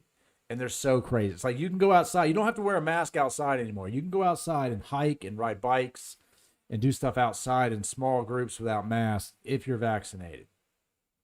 But you can also hang out in small groups of mixed people who are not vaccinated. Like, that doesn't make any sense at all. Not in the least bit does that make sense. So we can do that. But then, like why? What are we doing? And then he was like, well, what about, Tennessee just decided that they're going to nix masks. They're going to remove the mask mandate. And he's like, yeah, you can go to Texas on mask. You don't have to wear pants in Texas. You don't have to wear underwear in Texas. You can just do what you want, man. Texas, I got to make this shirt. I need to design it. And it's going to be a 50, maybe I'll do it in 50 states or whatever. Yeah, Australia is very authoritarian. You're right. I'm going to make one that just says free as fuck. That's what it's going to be. FAF, free as fuck, in every state, maybe. Let's do that. Because they were like, oh, well, now you can wear your mask outside. I'm like, what? You don't have to wear your mask out. You don't have to wear it. You don't have to wear your mask at all. Just don't wear it. How about that? How about we just stop wearing it?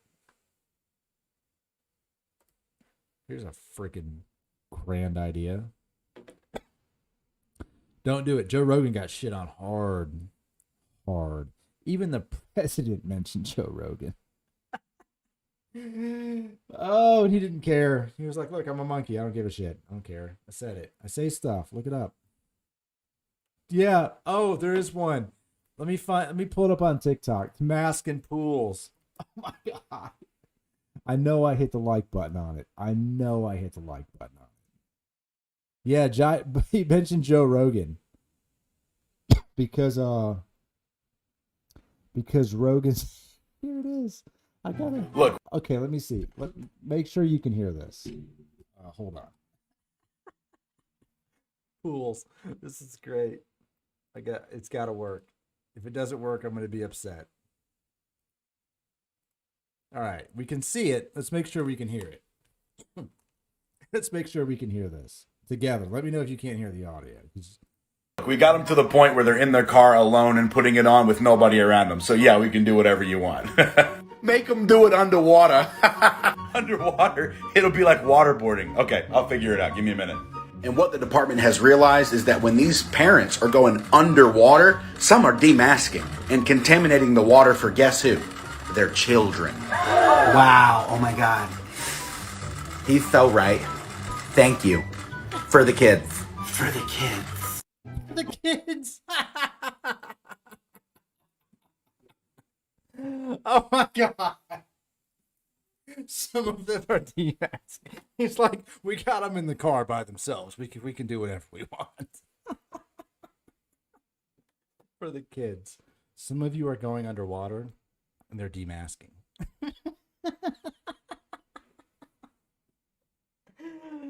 Oh, what? It's so true, man. It's so freaking hilarious. I just can't. You want to see some more funny shit?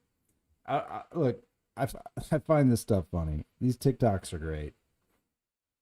Yeah. What are they doing? Why are they wearing masks in their car by themselves? Why are they wearing masks in their car with another person? Did they wait? This is the question.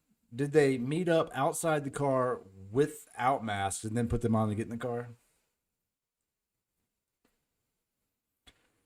Oh, solo exercising. Look, this is so crazy. I have pretty much avoided masks at all costs. That's how I felt about it. There's only a handful of places where I would be like, fine. The dentist made me put on the mask, check my temperature in the car, put on the mask, go inside, sit down in the chair, take the mask off. And then stick their fingers and shit in my mouth. What are we doing? What are we doing? Yeah, the fear in their eyes when you walked the wrong way down the aisle because they had arrows now. They're one way. I think it's this one. I think this is the one. Let me see. I don't know if this is the one. There is a good one though about all of that stuff. I think it's this one. Let me see. Yeah, let me see if this is the one. Dude, I got so many funny TikTok. Let me see. Let me hit this guy up. Stand in the mark 1 meter apart. Just don't get close. It doesn't follow you. It doesn't follow you there. Don't. It's okay. It can't figure it out. Like if I go back time tonight and go back to like the 20s. No. This all right. This isn't COVID related, but this is really funny. I'm gonna play it for you. Hopefully, I might get demonetized. We'll see. I'm gonna play it anyway because I won't skip it. Hold on. Let me find the other one. Hold on. This is funny. These are great. We're gonna go down a small TikTok rabbit hole if you're ready for this because these are good. Every single cop's body cam should be streamed on Twitch. Yes, sir. License, registration, proof of insurance. Yes, sir. Yes, sir. Yes, sir. Mudstud 69. Thanks for the sub, man. Fill his car with pepper spray. Yeah. I'd prefer not, sir. $100 donation if I do it. Please no, sir. Please no. Hey, chat, spam POG if that's what you want. Please, no, sir. No, sir. Sorry, bro. Sir? Sir? Do it for the chat. Every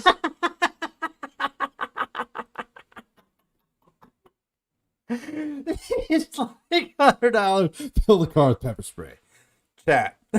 Rockets in the chat. If you want me to fill the car with pepper spray. It's like, I'd rather you didn't do that. Dude, it's like if every cop was on Twitch. Oh my God. It's so great. Oh, here we go. Here's a good COVID one for you. Hey, welcome to the neighborhood. Hey, how's it going? Moderna? Yeah. AstraZeneca? Nice. Ho, ho, ho. At least it's not Pfizer, you know? Totally.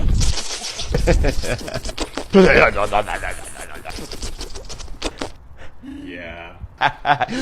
What is it? It's J&J.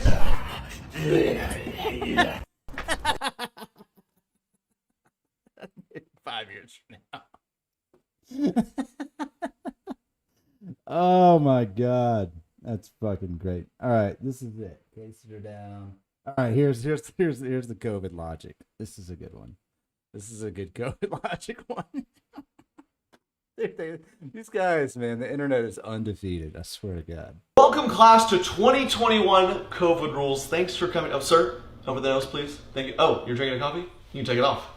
The pandemic's been going on for a while, so I'm here to get us updated on the rules. Been over a year, still unclear. So I'm here.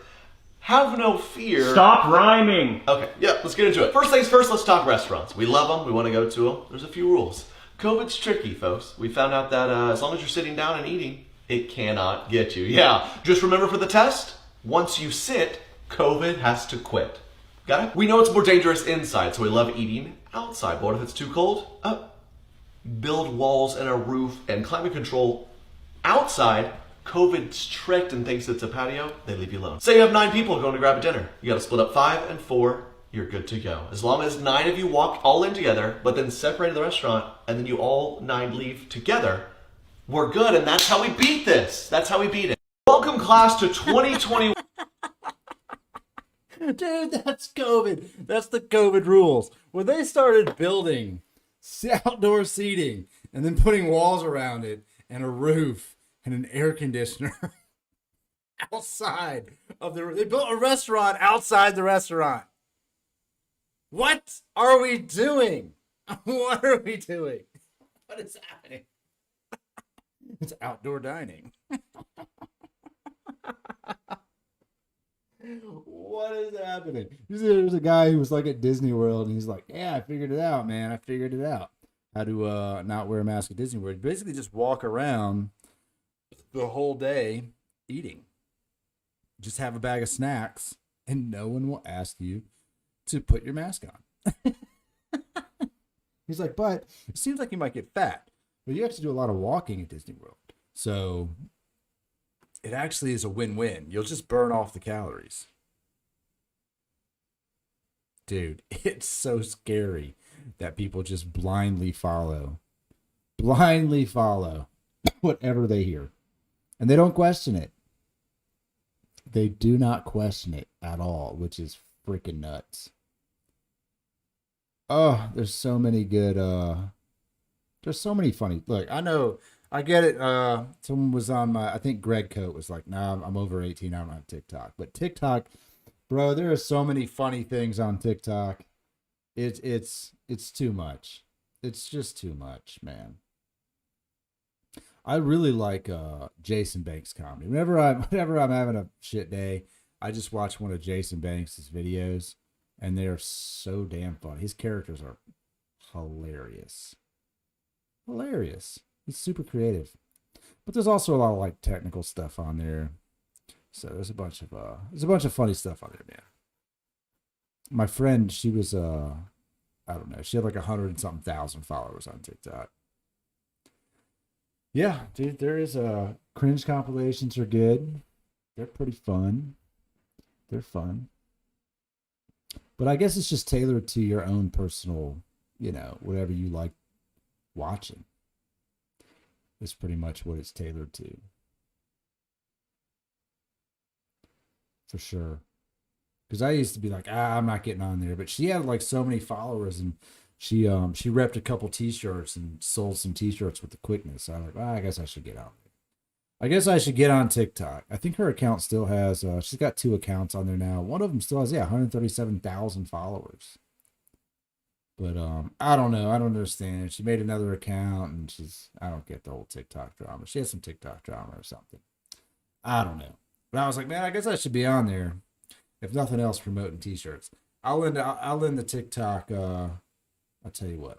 We'll give I'll give a shout out here to Jason Banks Comedy. If you don't know who he is, we'll give him a shout out and play one of his videos. I'll give you a premise to it. He's got 3 characters. He's basically the dad in every video. And then he plays himself as 3 different kids that are like his sons, right? He's got Derek, Chad, and Blind Adam. And so they're all pretty ridiculous. So he's usually talking to them. So I'll pull out. That's just a little backstory on his characters. This is the last time I'm helping. Call her. Thanks. Just help me be smooth. That's all. Hello, Amy? Hey, are you busy Saturday? Hey, are you busy on Saturday? No, she's not. Well, neither am I. Well, neither is my dad. No, you're not busy. No, you're not busy. Repeat after me. I have no plans. I have no plans. Would you like to hang out? Would you like to hang out? She said yes. Awesome. Can't wait to see you. My dad can't wait to see you. You can't wait. No, you can't wait. You can't wait. You can't wait. You are fucking ridiculous. You're fucking ridiculous, Amy. She hung up. You made her hang up.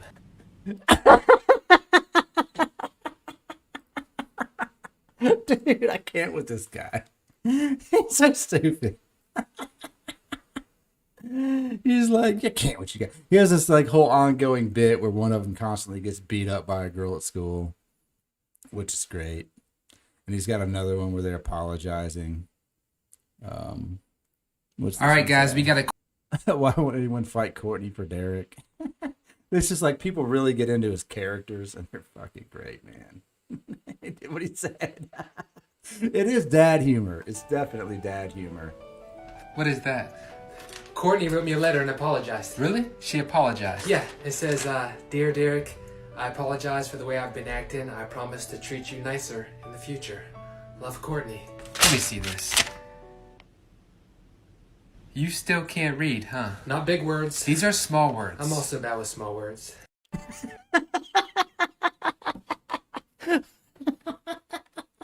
I'm also bad with small words.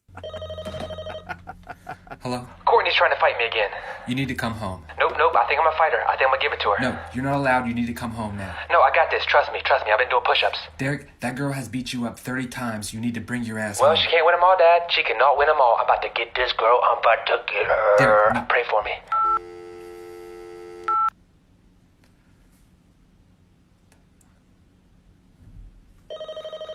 Hello? Hey, Mr. Banks, it's Chad. Tell him she want him all. Courtney, kinda. She fucked me up. You can say it. Derek, just relax. Am I gonna die?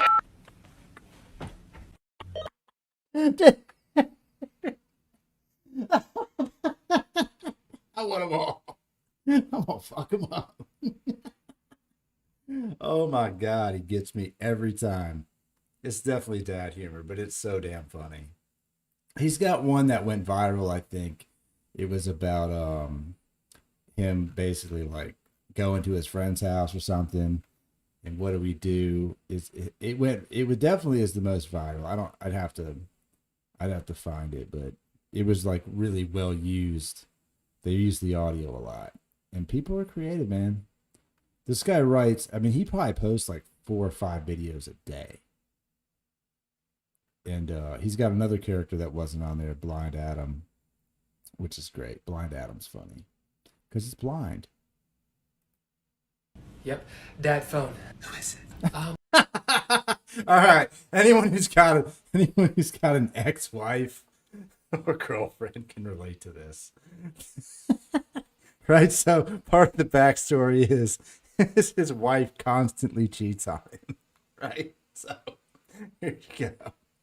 I'll end this one. You guys can venture off for yourselves down a Jason Banks rabbit hole. Well, I'll end my comedy one on this one. Yep, dad phone. Who is it?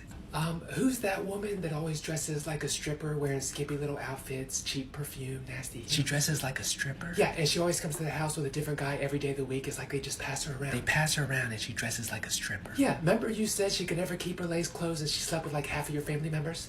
Are you talking about your mom? Yeah, it's mom. Yep.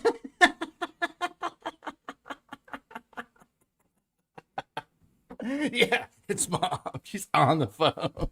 She dresses like a stripper.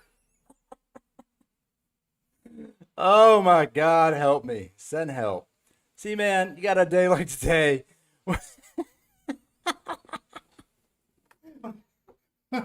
You just watch him, man. Because he's great. He's so freaking funny. They're great.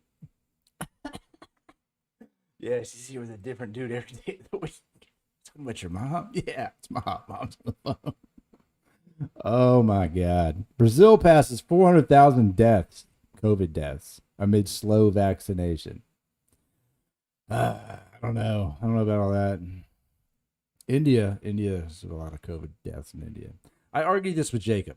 I argued this photo with Jacob. All right. I don't want to turn it too dark, but I'm going to argue this because it just showed up. Because all the people they're saying they're dying, right? What do you do with all those people that die? What do you do with them?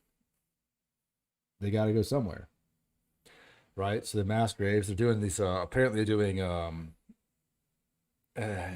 yeah, that's pretty much, that is true, Luke. It is, if you die and you are COVID positive, it will be a COVID death. Yes.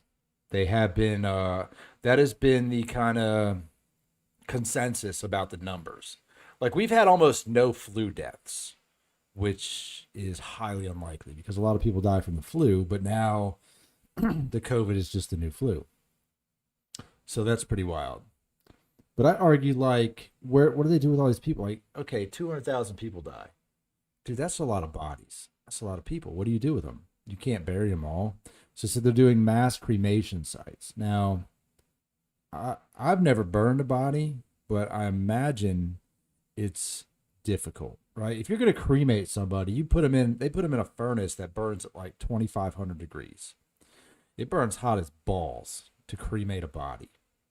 If you just light a fire in your backyard, dude, you're not going to burn that whole body, right? It's just not possible. So then I look at this picture here. Let's see.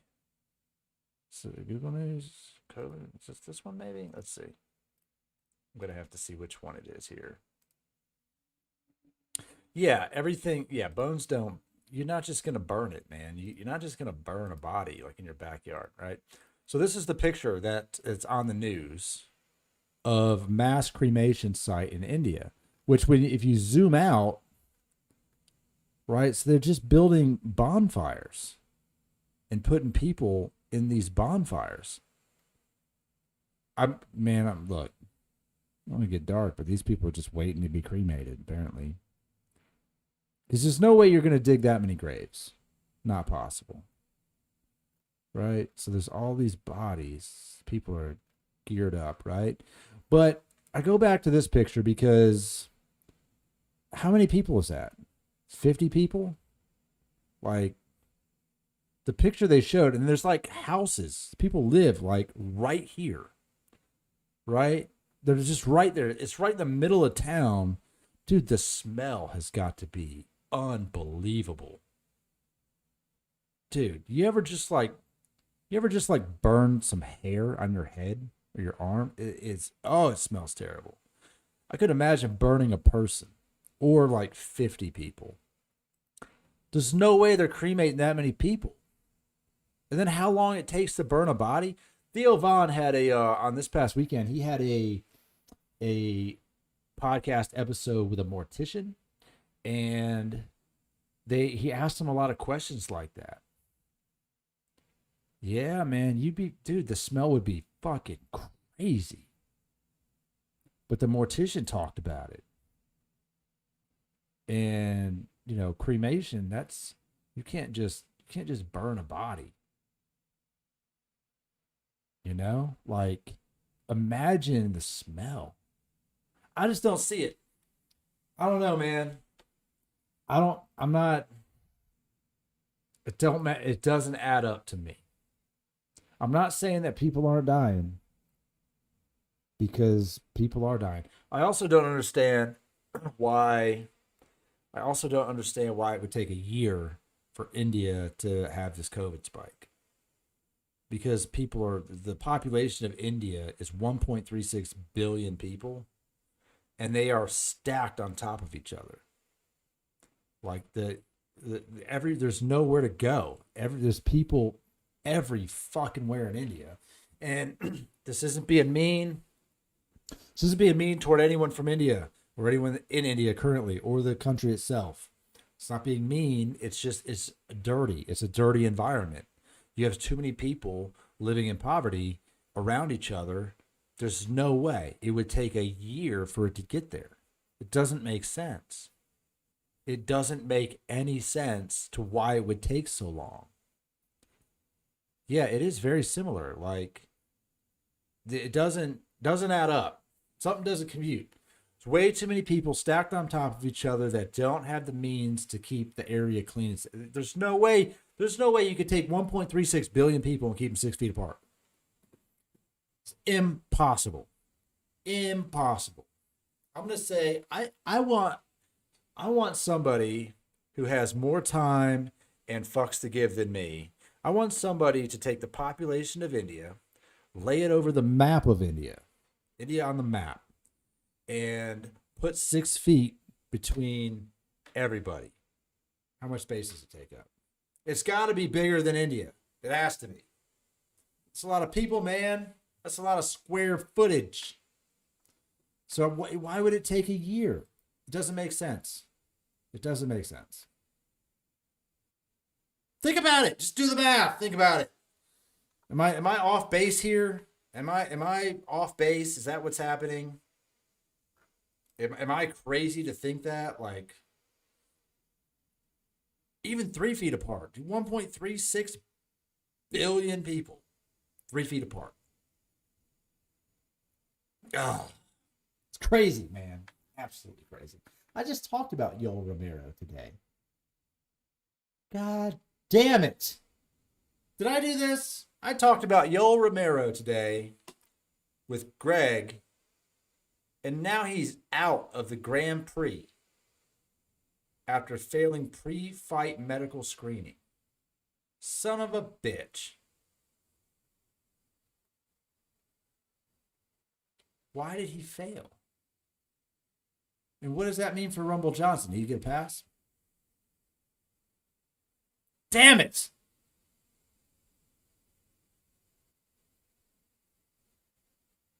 The nature of the issue is not disclosed. Damn it, man. That's a bummer. I was just talking about Yoel Romero. Well, Greg's not winning that bet. I'm pretty sure he bet me $20. Yoel get a second round KO over Rumble Johnson. Well, he just got KO'd by doctors. Damn it, man. Unreal. Unfucking real.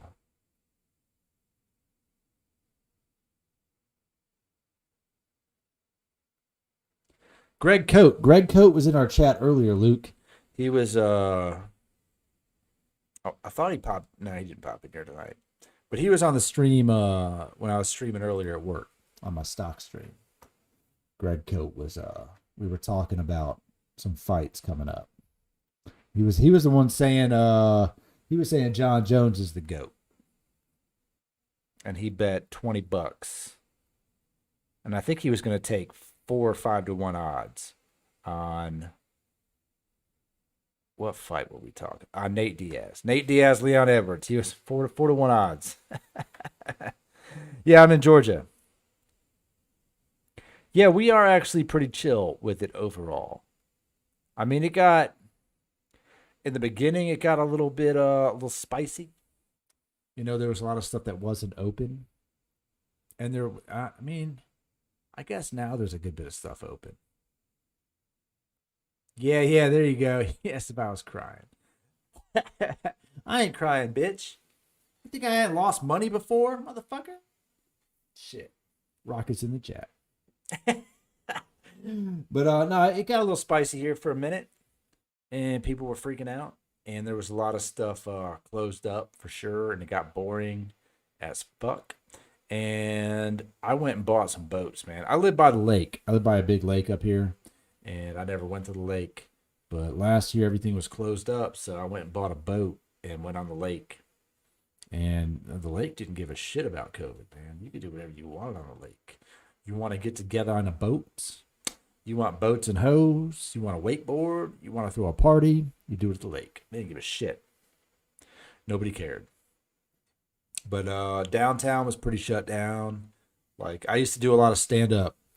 Before COVID, the year before COVID, I went down to Atlanta and I did a bunch of open mic nights.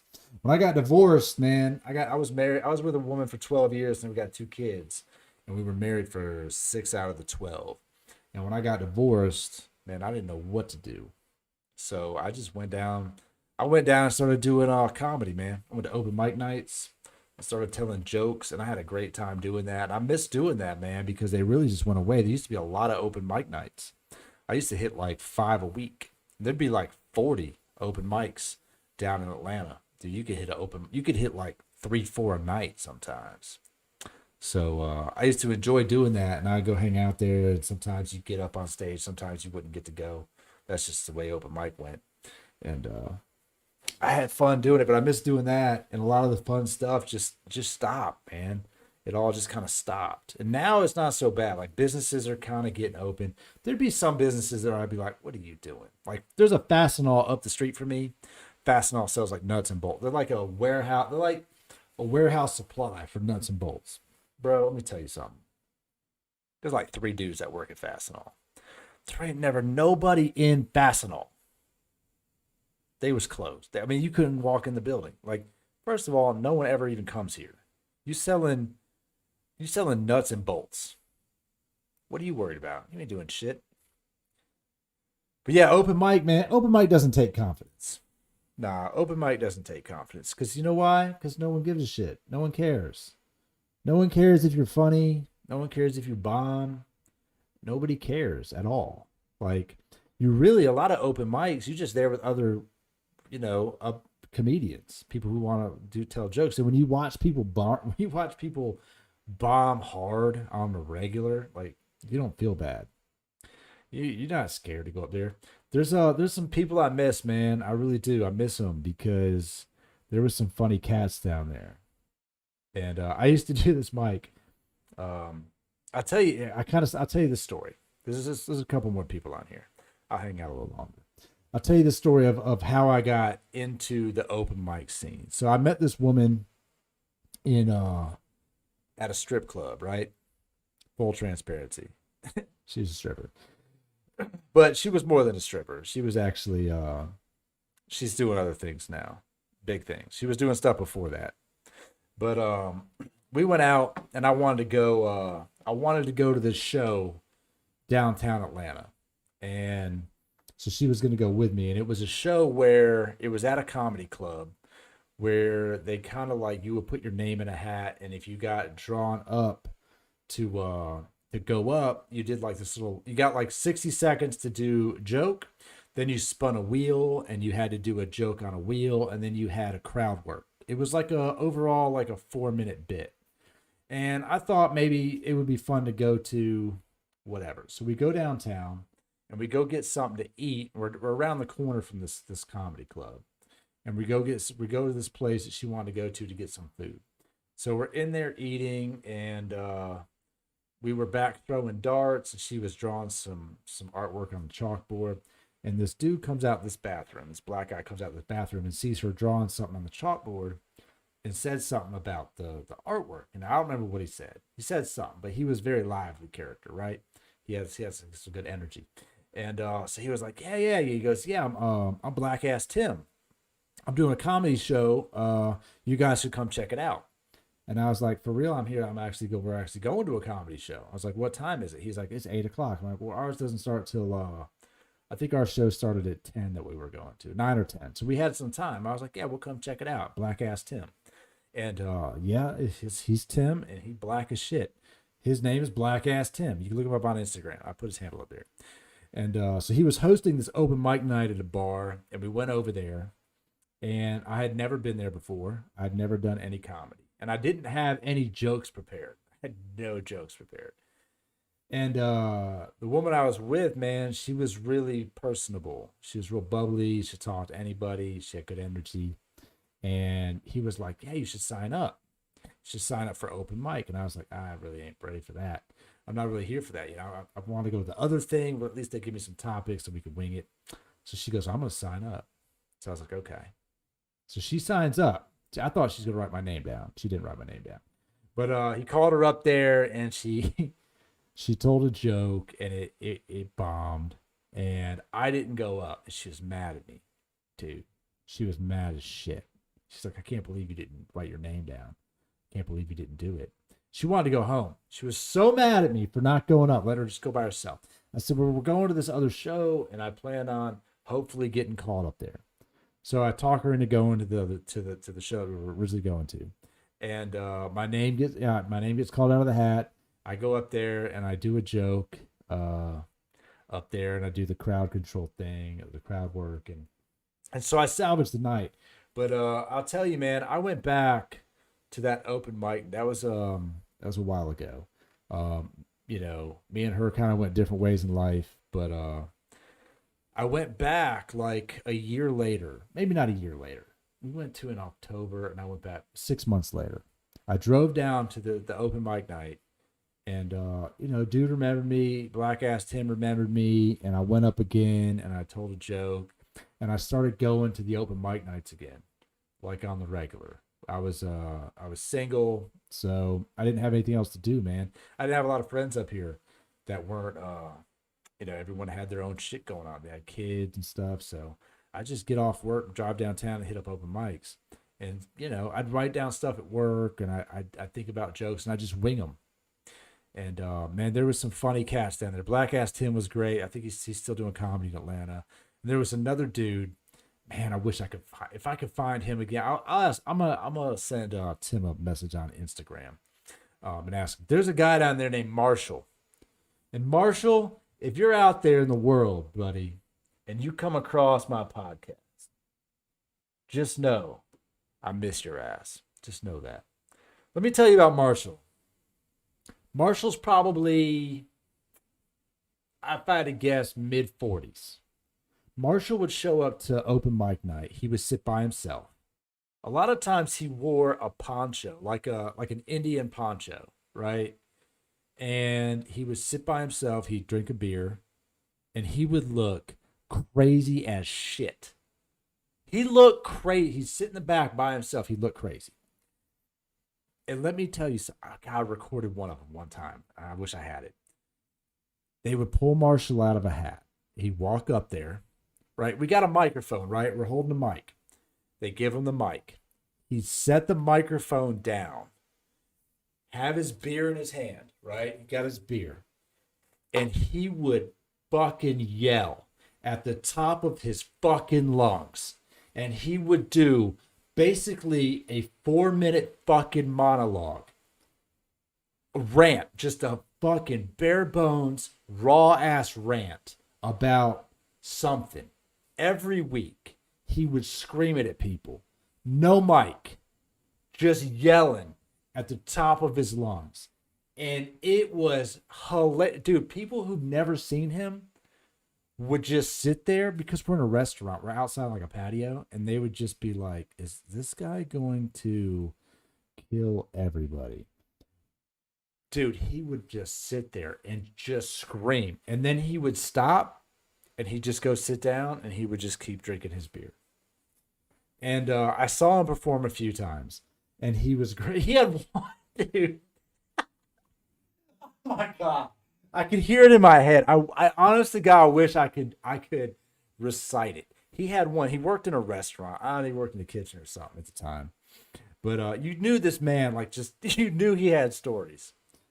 And he told one about people coming into the restaurant on Sunday, Christians coming into a fucking restaurant, 12 deep, just disrespecting every fucking buddy in the fucking restaurant and not tipping shit and ordering every goddamn thing on the menu and not wanting to wait.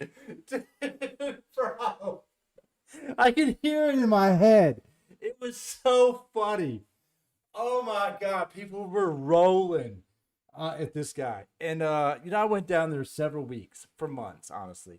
And I met some people down there, and I would sit at the table. One night I said, Marshall, there's a woman down there. Her name's Lolly Lott, and she was funny. She was great, man. Lolly, if you're out there, I'm gonna hit you up, Lolly, on Facebook, and see if you want to come on the show because we've lost touch. I used to talk to her, and she was getting through some stuff in life through comedy, and that's her story to tell. But she has some dark humor, and sometimes she would say her jokes just wouldn't hit, because they were too real and too dark. But I got it. And I remember I invited her to come sit with me and just have some pizza. I ordered a pizza and just said, come over here and have some pizza, come sit with me. And she did, and we would sit down there and some of the comedians. And one night I invited Marshall over. I said, get Marshall. I was like, Marshall, come sit with me, man. Come over here and sit with us because you sit over here by yourself all the time. And man, look, we all a family down here, so come sit with us. So Marshall came over and sat down. I buy him a beer, and had some pizza with us and talk to him. And it makes me I ain't gonna lie, it makes me kind of emotional to think about this moment with him because like you could tell that Marshall had been through some shit in life. Like he had seen some shit, and he was telling me that he wasn't going to be there the next week because he was going to see his son, and his son was like 17 or 18 years old, and he had been saving up money to go on a road trip with his son. He was going to pick him up, and they were going to go do this road trip that he'd been saving money for like months, and he wanted to take his kid to see some shit, that he'd never got to do.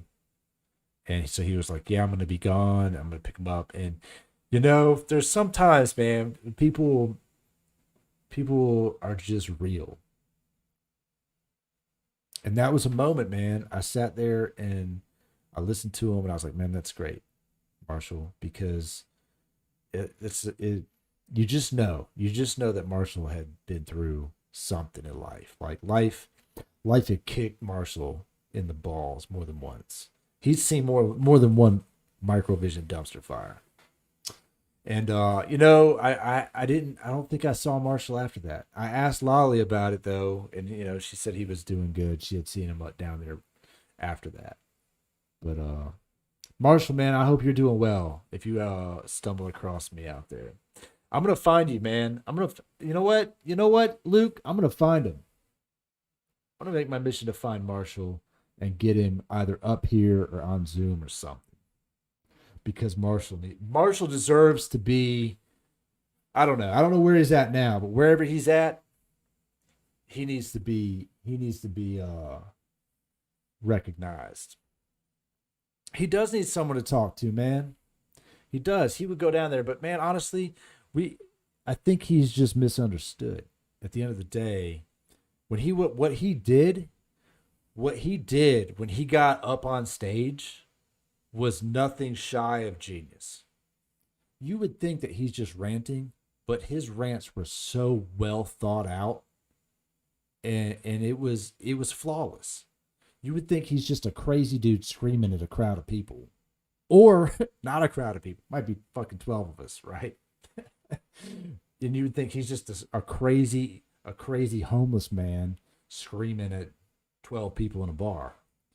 But his material was so well thought out. Like, there's no way. Like, he thought about it, and it was fucking hilarious. He had one about Trump that was fucking hilarious. Man, constantly just great. It was just great stuff. I missed that. And then I missed that open mic, and I missed there was one, bro.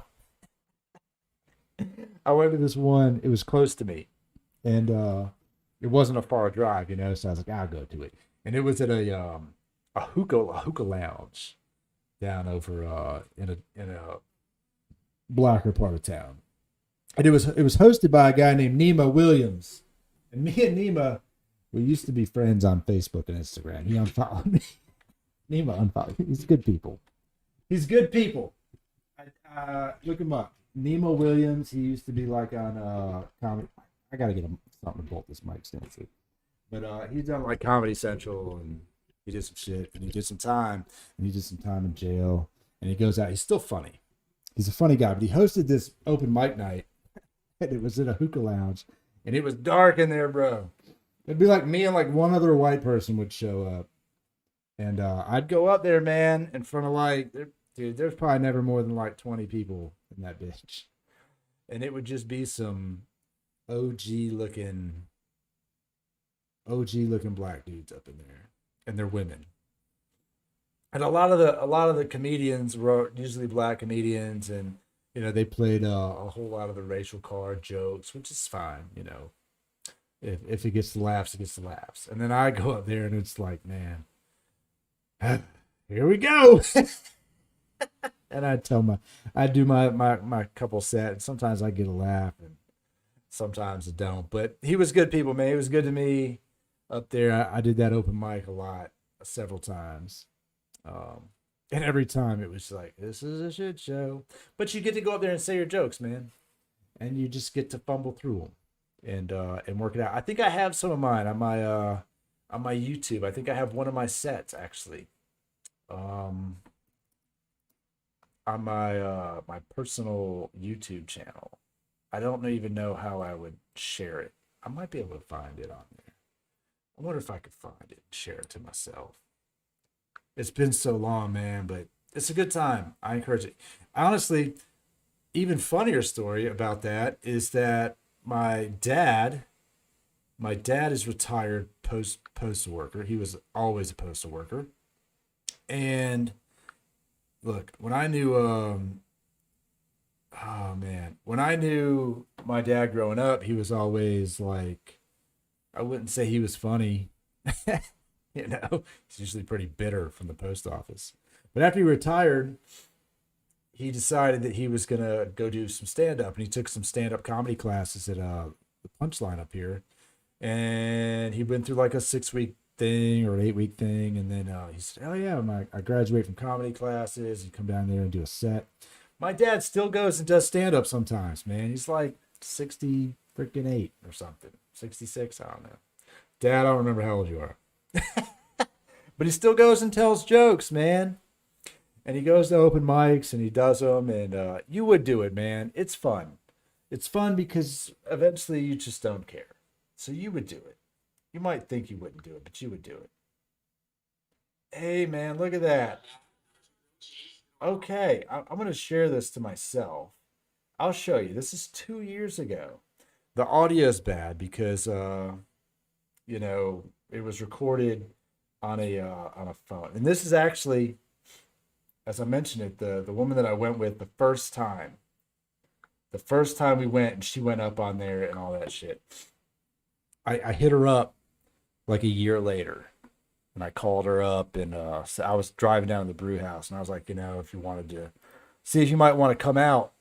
And things with me and her just ended weird, but she ended up coming out with me, and so I think she actually recorded this for me at the brew house. So I'm gonna put this up. If you want to hear it, I'm gonna throw it up here.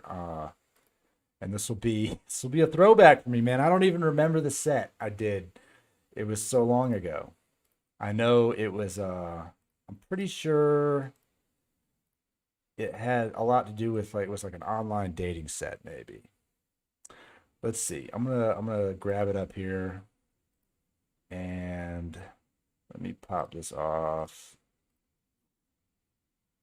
It wasn't my comedy debut, but it was. This is one of my earlier sets, faux show. But this is the Brad at the Brew House. So this was in April 2019, man. Here you go. And I even did some graphics for him. So this is Black Ass Tim. He was the host. Let's see if let's see how the audio works. Dad, how's your grilled cheese? You don't want to hold it? Like you don't know me again. Y'all get it for Lord.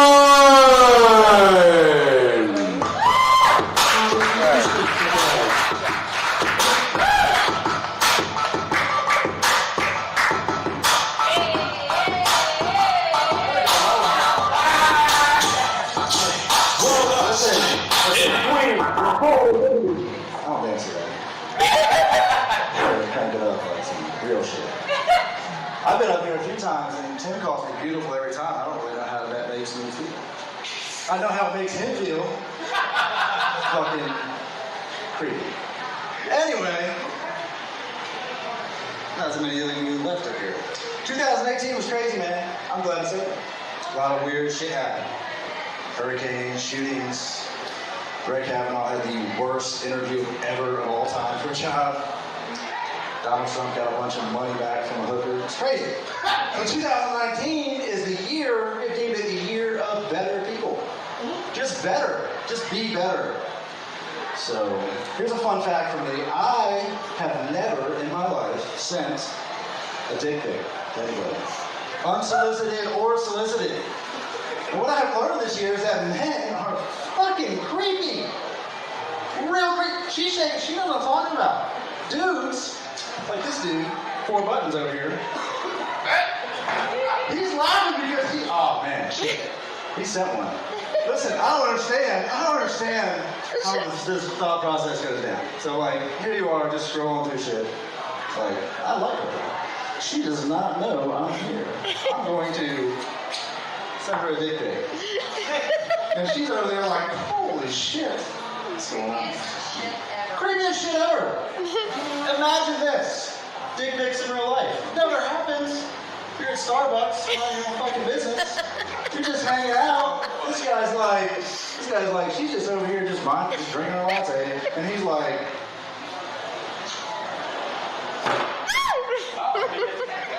right? But that's well, let's be honest. He's like, yeah. And she's supposed to be like, oh my god, I fucking spit my latte on my neck. It's never gonna happen, people. It's never gonna happen. Let me tell you what I do know. To the guys that are in here who are not with somebody, even the guys that are with somebody, she does not need you anymore. They've been gone. You know how I know this? They are online posting that shit up, and you are cheering them on. You're over there like, woo! You're in the gym every day. Working out hard. He's in there deadlifting Volkswagens, man. She's gonna fucking just like, ah! And you're like, yeah, get it. She loves to travel. She's got dogs. Let me tell you what she's doing. She is going to wipe us out. All of them. They're scouting the land. They are training attack dogs, and they are coming for fucking you and me. I'm terrified. But I've said it, so now they're on the list. I'm on the list. But anyway, I don't have a whole lot of time to continue this charade. So I just want to let you guys know that it is 2019, and we are 1 year away from Roast Battle 2020, aka the election. And let me tell you something, motherfuckers. Y'all better come up with somebody to go up against this motherfucker. You know what I'm talking about. You do. I think, this is my theory, I think whoever the fuck goes up against this guy needs to have a designated debater for the debates. You know, he's laughing because he remembers that shit. Trump was up there with 17 motherfuckers. And he stood up there like this. No, he didn't know a goddamn thing about the questions they were about to ask him. He didn't know shit. He didn't know anything. They were like economy, and he was like, that dude is asleep. He doesn't know anything. That guy's fucking fat. He's creepy. He touches kids. Vote for me. And he fucking won that shit. You were like, it's not gonna happen. There's no way. That motherfucker, listen, he announced his presidency coming down the staircase at Macy's. And he bought his side bitch. Every motherfucking thing in that motherfucker. He just went, I'm not serious, right? He came down and he was like, listen, I'm gonna win. And you were like, this is never gonna happen. And then 4 years later, y'all are like, this shit's gonna happen again. So, here's what I'm saying. I'm not for any, I don't think the presidency, it's just a dumbass fucking job, just like everybody else. But, you need to have a designated debater, and there is only one motherfucker that for that job. So I don't care who you pick to go up against Donald J. Trump in 2020. All I'm saying is the guy standing next to that motherfucker had better be Gordon motherfucking Ramsay. Gordon motherfucking Ramsay next to Donald motherfucking Trump, because he is gonna look at him and Trump's gonna be like, listen, I did all this shit. And Gordon Ramsay is gonna go, fuck off! You fuck off! Out of here! He's the only guy who's got the tough enough skin to stand up to that guy. If you don't find somebody, we're just gonna have 4 more years of this shit. And it's gonna be, listen, hilarious. Do you know today, this is a fun fact before I got here, my buddy showed me this shit on Twitter. Donald Trump on Twitter retweeted a video of Joe Biden just standing there being Joe Biden, boring. And then somebody imposed Joe Biden up behind him, creeping on him. Just creeping on himself. Oh, man. Man, that was so long ago. Oh, my God. Dude, so much fun. So much fun.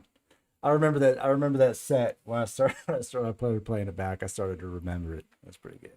I said he needed a designated debater. I said he needed Gordon Ramsay. You needed Gordon Ramsay to debate Donald Trump because you need somebody up there with enough balls. Oh, it was great.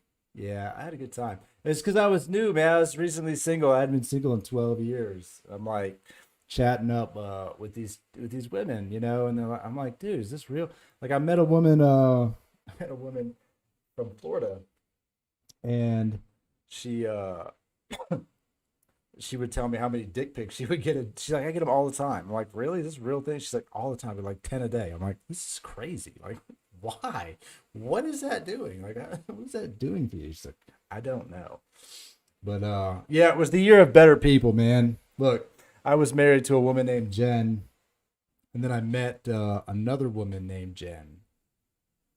And, you know, when I was going through my divorce, and that was confusing. So my buddy just coined her Better Jen. So that was what we had. We had Jen and we had Better Jen. And Better Jen, if you're out there listening to this, I hope you're doing well. I know you're doing well. You're crushing it.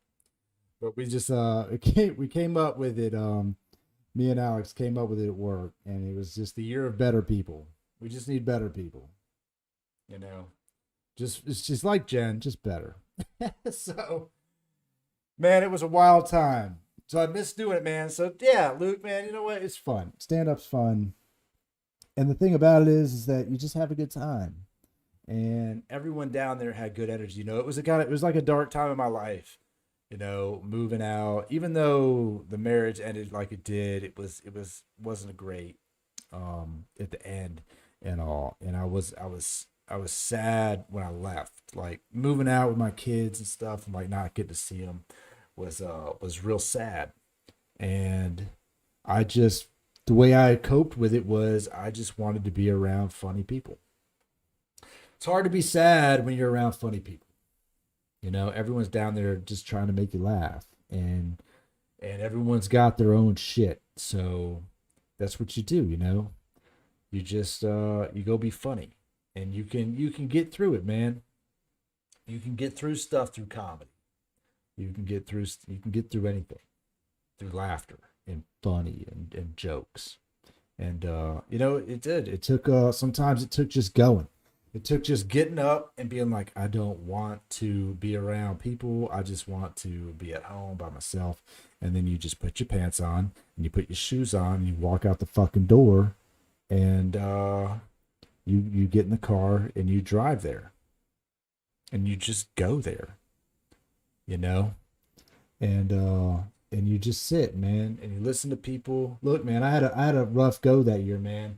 And I don't mean to like get off base here. People, you know, honestly, it'd probably be a while before anyone really restreams a fucking 2 hour something podcast or restream of it. But there was a time, you know, that was just darker for me. And I flew to Las Vegas on my birthday by myself, and I spent the weekend. I spent a couple days in Las Vegas on my birthday, just because I figured it would be hard to be sad surrounded by a million people. Like, just put yourself in the middle of it all. You know, I'd never been there, so you feel very insignificant. You know, like you look up, you don't know any people, and there's a billion people there, and everything's big, and just it didn't end the way I thought it would, but you know, yeah, Fuel Watch, man. It is deep, you know. That's what stories are about, man. And stories through humor, and you can look back on it, and you can make light of stuff, and you know, maybe you'll touch somebody out there. Maybe you'll reach somebody through doing this, because podcasts changed my life, man. They really did. Like, I found I don't know, peace and drive and motivation and inspiration through podcasts, through people like David Goggins, and Joe Rogan, and Jocko Willink, and I mean, these people are obviously bigger in the scene of it. But dude, I would listen to. There's some Joe Rogan motivation clips out there about like the Mulligan brothers to put these things together of just clips, man. And I just listen to it on repeat every day. I listen to it on repeat, dude. I bet I listen to that thing 1,000 times. And yeah, it's tough, man. It was tough. It was hard to watch it just all fall apart. It was really hard. And I've got some great kids, man. You know, when I moved out of the house, you know, they came with me for the weekend, and you know, it's real tough to sit and, you know, I left everything, man. You know, I moved everything in one trip in a little trailer that I had. I didn't have really any furniture and shit, and the kids didn't have beds. I just had my bed. I didn't have any furniture for the kids, and you know, it was tough when you sit there in an empty house. You know, I rented this big ass house, and my kids were happy as shit for me. It was the weirdest thing to me. It was so weird for me to be so upset and them to be so happy. And it seems odd, but they were really happy that we were there and we were together, and you know, they slept, you know, we just jumped in my bed at night and we hunkered down and we went shopping for some new stuff for the house. And you know, that was a couple years ago now. So, you know, we've been divorced for a few years now, and so it's been a wild ride, man. It's tough. It's tough moving on with kids too. You know, it's not easy. I was really honest with my kids though. when we got divorced. I was really honest with them. I didn't hide shit from them. I didn't sugarcoat it, but and you know, I was just I like to tell them like it is.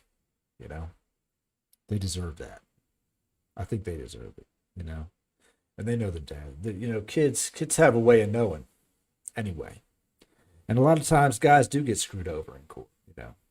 And we had an 80-20 split at first. So I had him like 1 day a week, and then on every other weekend I didn't get to see him that much. And when the COVID thing hit, we changed the schedule to 50-50. So it's a week on, week off with the kiddos, which is better. You know, I get to see him for a week, and the weeks, you know, honestly doing this helps a lot. It does. You know, I was dating a woman. We still talk. We still see each other. But you know, and that was going well too. But you know, we're just trying to figure stuff out right now. So doing this helps a lot, you know. Talking to stuff and just keeping myself busy and whatnot. But the kids are good. You know, I want to be an inspiration to them, you know. They do know a lot more than people think, and they're very observant, and they do understand. They understand what's happened, and you can't hide it. You know, you can't just lock yourself away and act like it doesn't exist, because man, look, kids grow up in a world right now that's crazy. So it's good to be real with them and support them, man. Whatever they want to do, you know, like support your kids. If you got kids out there, support your damn kids, man. My kid, look. He's not gonna. I hope he doesn't listen to this. I mean, he won't be mad at me for talking about it. But my kid, you know, I got a 13-year-old and I got an 8-year-old. And the 13-year-old, he's been a nerd and a geek his whole life, and he got into computers. And I've always been a geek, man. I've always been a nerd. I'm a big tech guy. I love all the gadgets and stuff. And so he wanted to start doing YouTube a couple years ago, man. It's probably about 5 years ago. He wanted to do YouTube. So he had a computer and he would play his games on it and stuff. And his mom was out doing like a ladies' night thing, and his computer was kind of sluggish. And I said, all right, man, look, we're going to make a trip. Get your shit. So I drove to Best Buy and I bought him a new computer, right? I bought him like a kind of like an entry-level gaming computer. And I was like, listen, don't fucking tell your mom I bought you this shit. And he's like, she's going to know. And I'm like, she's not going to. She don't pay attention to that. She don't know shit about computers. She's not gonna. Look, put it under the desk. It's going to be fine. Right? So we get home and we set it up and, you know, hit a different keyboard, which was pretty noticeable on the mouse. I'm like, just tell her we got you a new mouse and keyboard. It'll be fine. So just keep me out the doghouse. So we set it up, and she busted me like a couple weeks later. She's like, you bought him a new computer. And I was like, nah. And I told him this. When I got it. He's like, that's a lot of money. And I was like, it is a lot of money. And I was like, but you know what you're going to do? Every day, you're going to learn something new. Every day, you're going to use this computer to learn something new. You can play your games, and you can have fun and use it to play video games and stuff on. But every day, you need to learn something. So if you want to learn Photoshop, you know, watch a video on Photoshop. If you want to learn Adobe Premiere, and he was like 9. You know, he's like a 9-year-old learning Photoshop. And I know Photoshop. I'm very good at Photoshop and Premiere and a bunch of programs, honestly. But so he just started learning. He started learning it, and then he wanted to do YouTube, and he wanted to get on YouTube and have a channel and do it, be a streamer and all that stuff. So he's got his little channel going, and he would post stuff on there. And he didn't have, you know, he had like 50 subscribers and 60 subscribers. He didn't have many subscribers, you know, but he had big dreams. So he was getting discouraged on his YouTube goals, because it's hard, man. And it's hard as a kid to not see results. So I was sitting at work. I was sitting at home, and I was like, you know what? I'm gonna buy him some subscribers, because you can buy subscribers, man. You can buy them. It's cheap. You can buy like $10, gets you like 100 subscribers, you know. And so I just bought him some subscribers, and he wasn't with me. He was at his mom's, and he sent me, a message. Hey, I got like 10 more subscribers on YouTube. I was like, cool, man. And it pushed him to keep making videos and keep posting them, regardless of if he was even getting views. He was getting something. Something was happening. So it really fueled a fire on him. So I buy him some, and he kind of called me out on it. And I picked him up. He's like, did you buy me some subscribers? I was like, what are you talking about? And he's like, oh, I just got like 70 new subscribers. And he's like, I don't know. I didn't really get that many views, but he's like, I got a bunch of subscribers. And I was like, no, that's good though, man. Keep up work. Keep posting it. Keep posting content, doing it, and you'll get subscribers. And he's like, yeah, I guess. So he kept posting videos, and every day he was thinking about like what he was going to make a video on or what he was going to post. So I just kept, every week I kept adding like, 50 subscribers and 100 subscribers to his channel. And he was getting so amped because his birthday was in February. Dude, I'm going to hit 500 subscribers by my birthday. And I'm like, dude, just keep it up. And so he was gaining some naturally, but realistically, I was buying. But it kept him going, man. It motivated the shit out of him to get up. And he's still doing it. He's still doing YouTube, and he looks up to me a lot. But I lit a little fire under his ass, and pushed him and motivated him, because at this point, man, your kid can do anything. She always thought, oh, they play too many video games. They spend too much time doing this or that. Man, look, the kid's happy. He wants to do this. If that's what he wants to do, then, then help him, Yeah, I hear you. I like to, man, look, I try to be a good dad. Being a good dad isn't difficult. Being a good dad is just being a good person.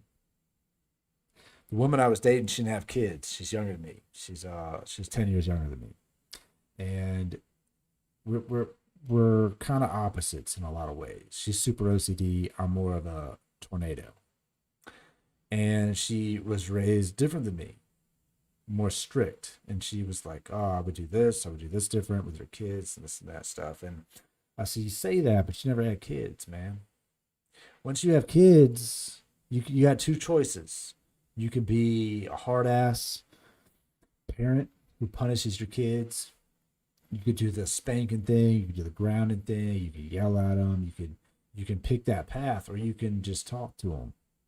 You can just talk to your kids and let them know that they fucked up and they need to own it. Bro, I made my youngest, my 8-year-old. I'll tell you this story. This is funny. So, he gets in trouble at school. Okay. The little man got in trouble at school. And apparently he called a kid gay in the lunch line, and then he flicked off his friend getting on the bus. So he had to sit by himself at lunch. And I get this email, and I was I was kind of laughing, honestly, because I was like, well, I don't know this. I don't know the context, man. They're kids, man. He's freaking 8. What does he know about being gay? Like, maybe the kid was being gay. I don't know. Shit, make him sit by himself. Just talk to him about it. So I went and had lunch with him the next day, so he didn't have to sit by himself.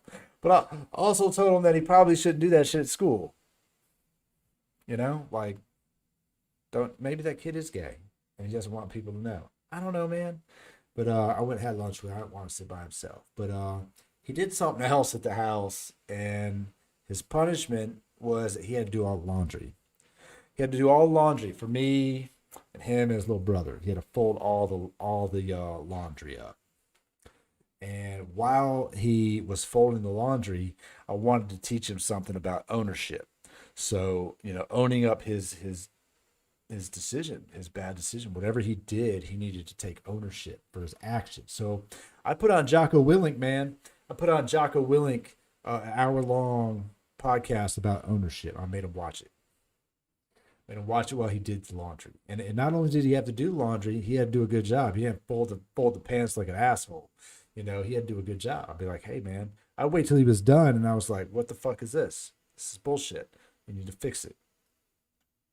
But I had moments, and I tried to explain this to the girlfriend when we talked about, like, punishments and repercussions. Man, I had moments that, and I tell her this because she didn't have kids. If you don't have kids, you won't understand.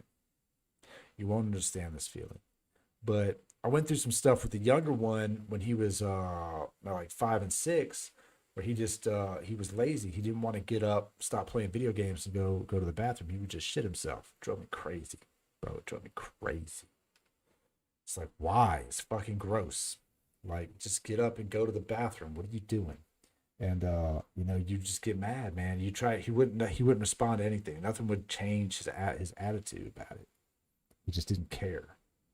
And I try to tell her this, man. You can yell at your kids, and when you do that, when you say something to your kids, or you yell at them, or if you were to spank them, or whatever it is, when they they feel bad, and they hurt your feelings, and you've done something to them emotionally by making them feel this gut wrenching feeling.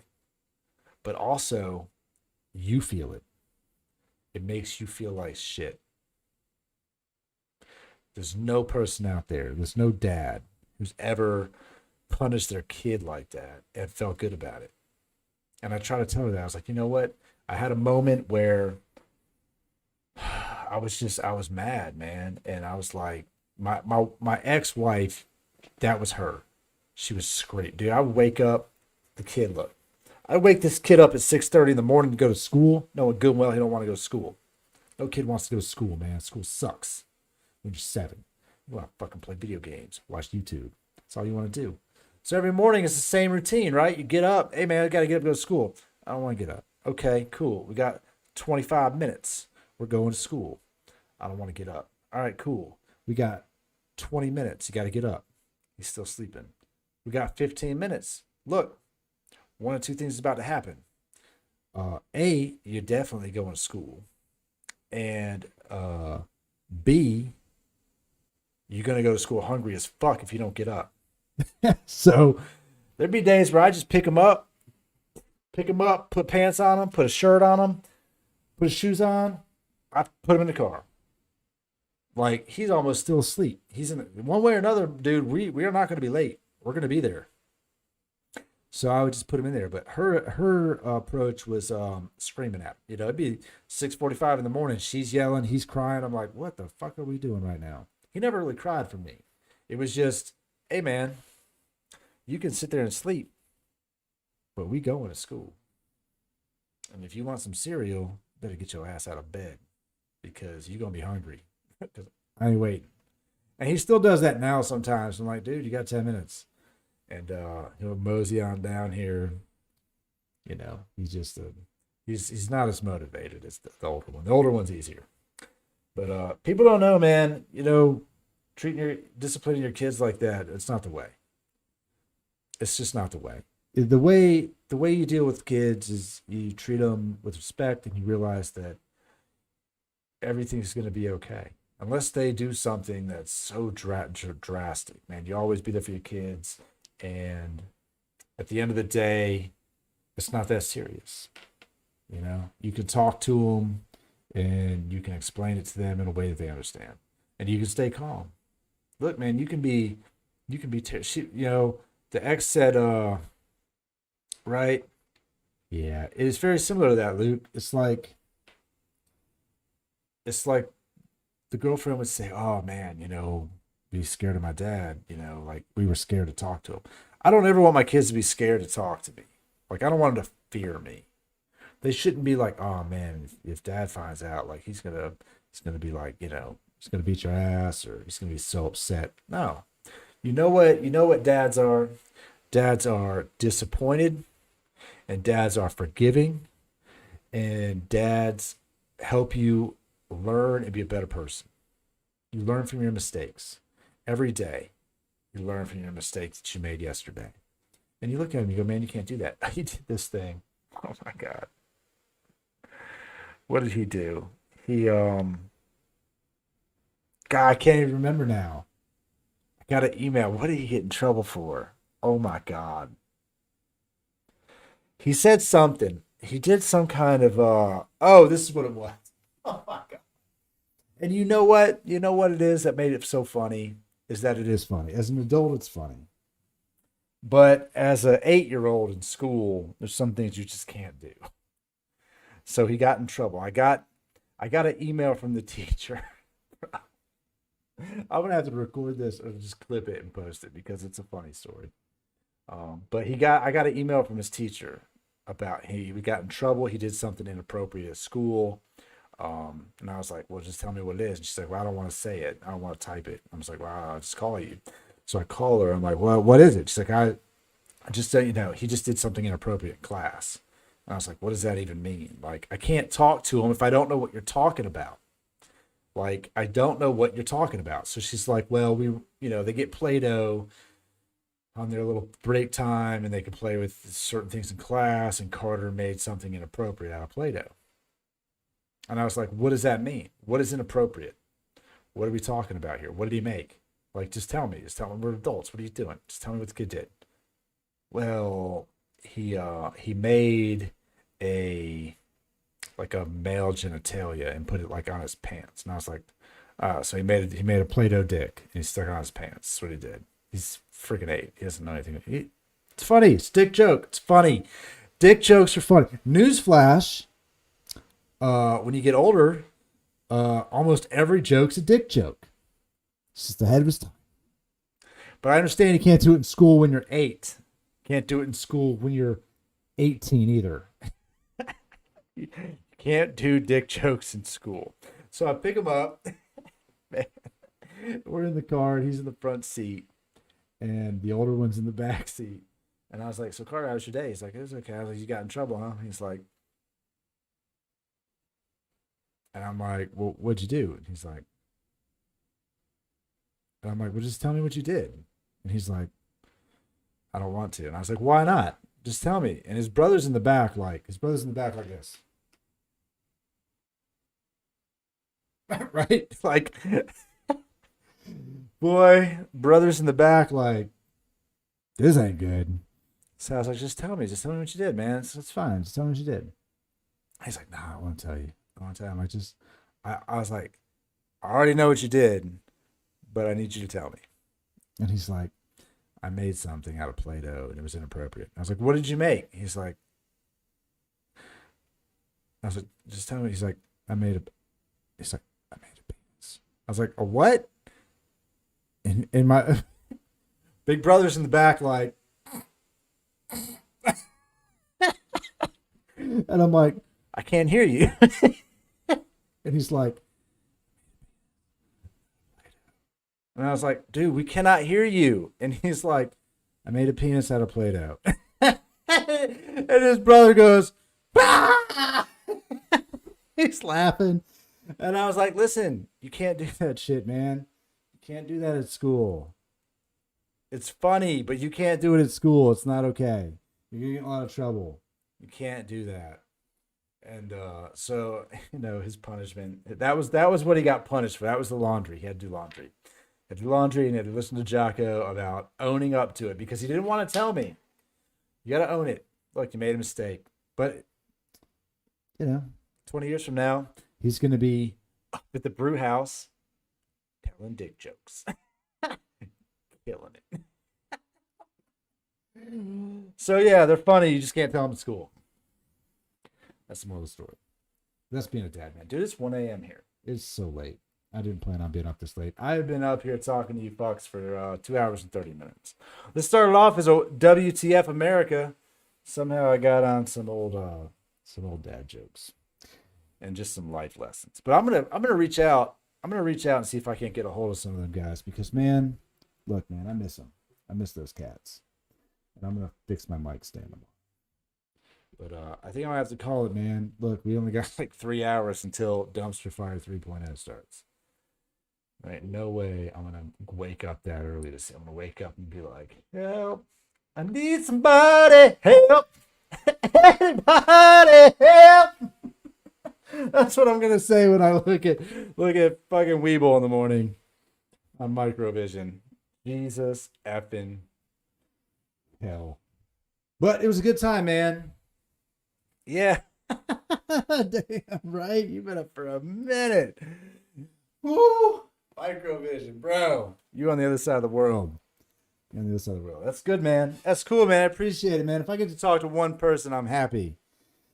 I'm okay with that. I told Megan, I said, I'm just gonna go and talk to myself on the internet for a while. But I'll see you guys later, man. I'll be streaming tomorrow for sure. I got some work to do, but I'm gonna stream anyway. You know, because get fucked, Karen. Boom. See y'all, man.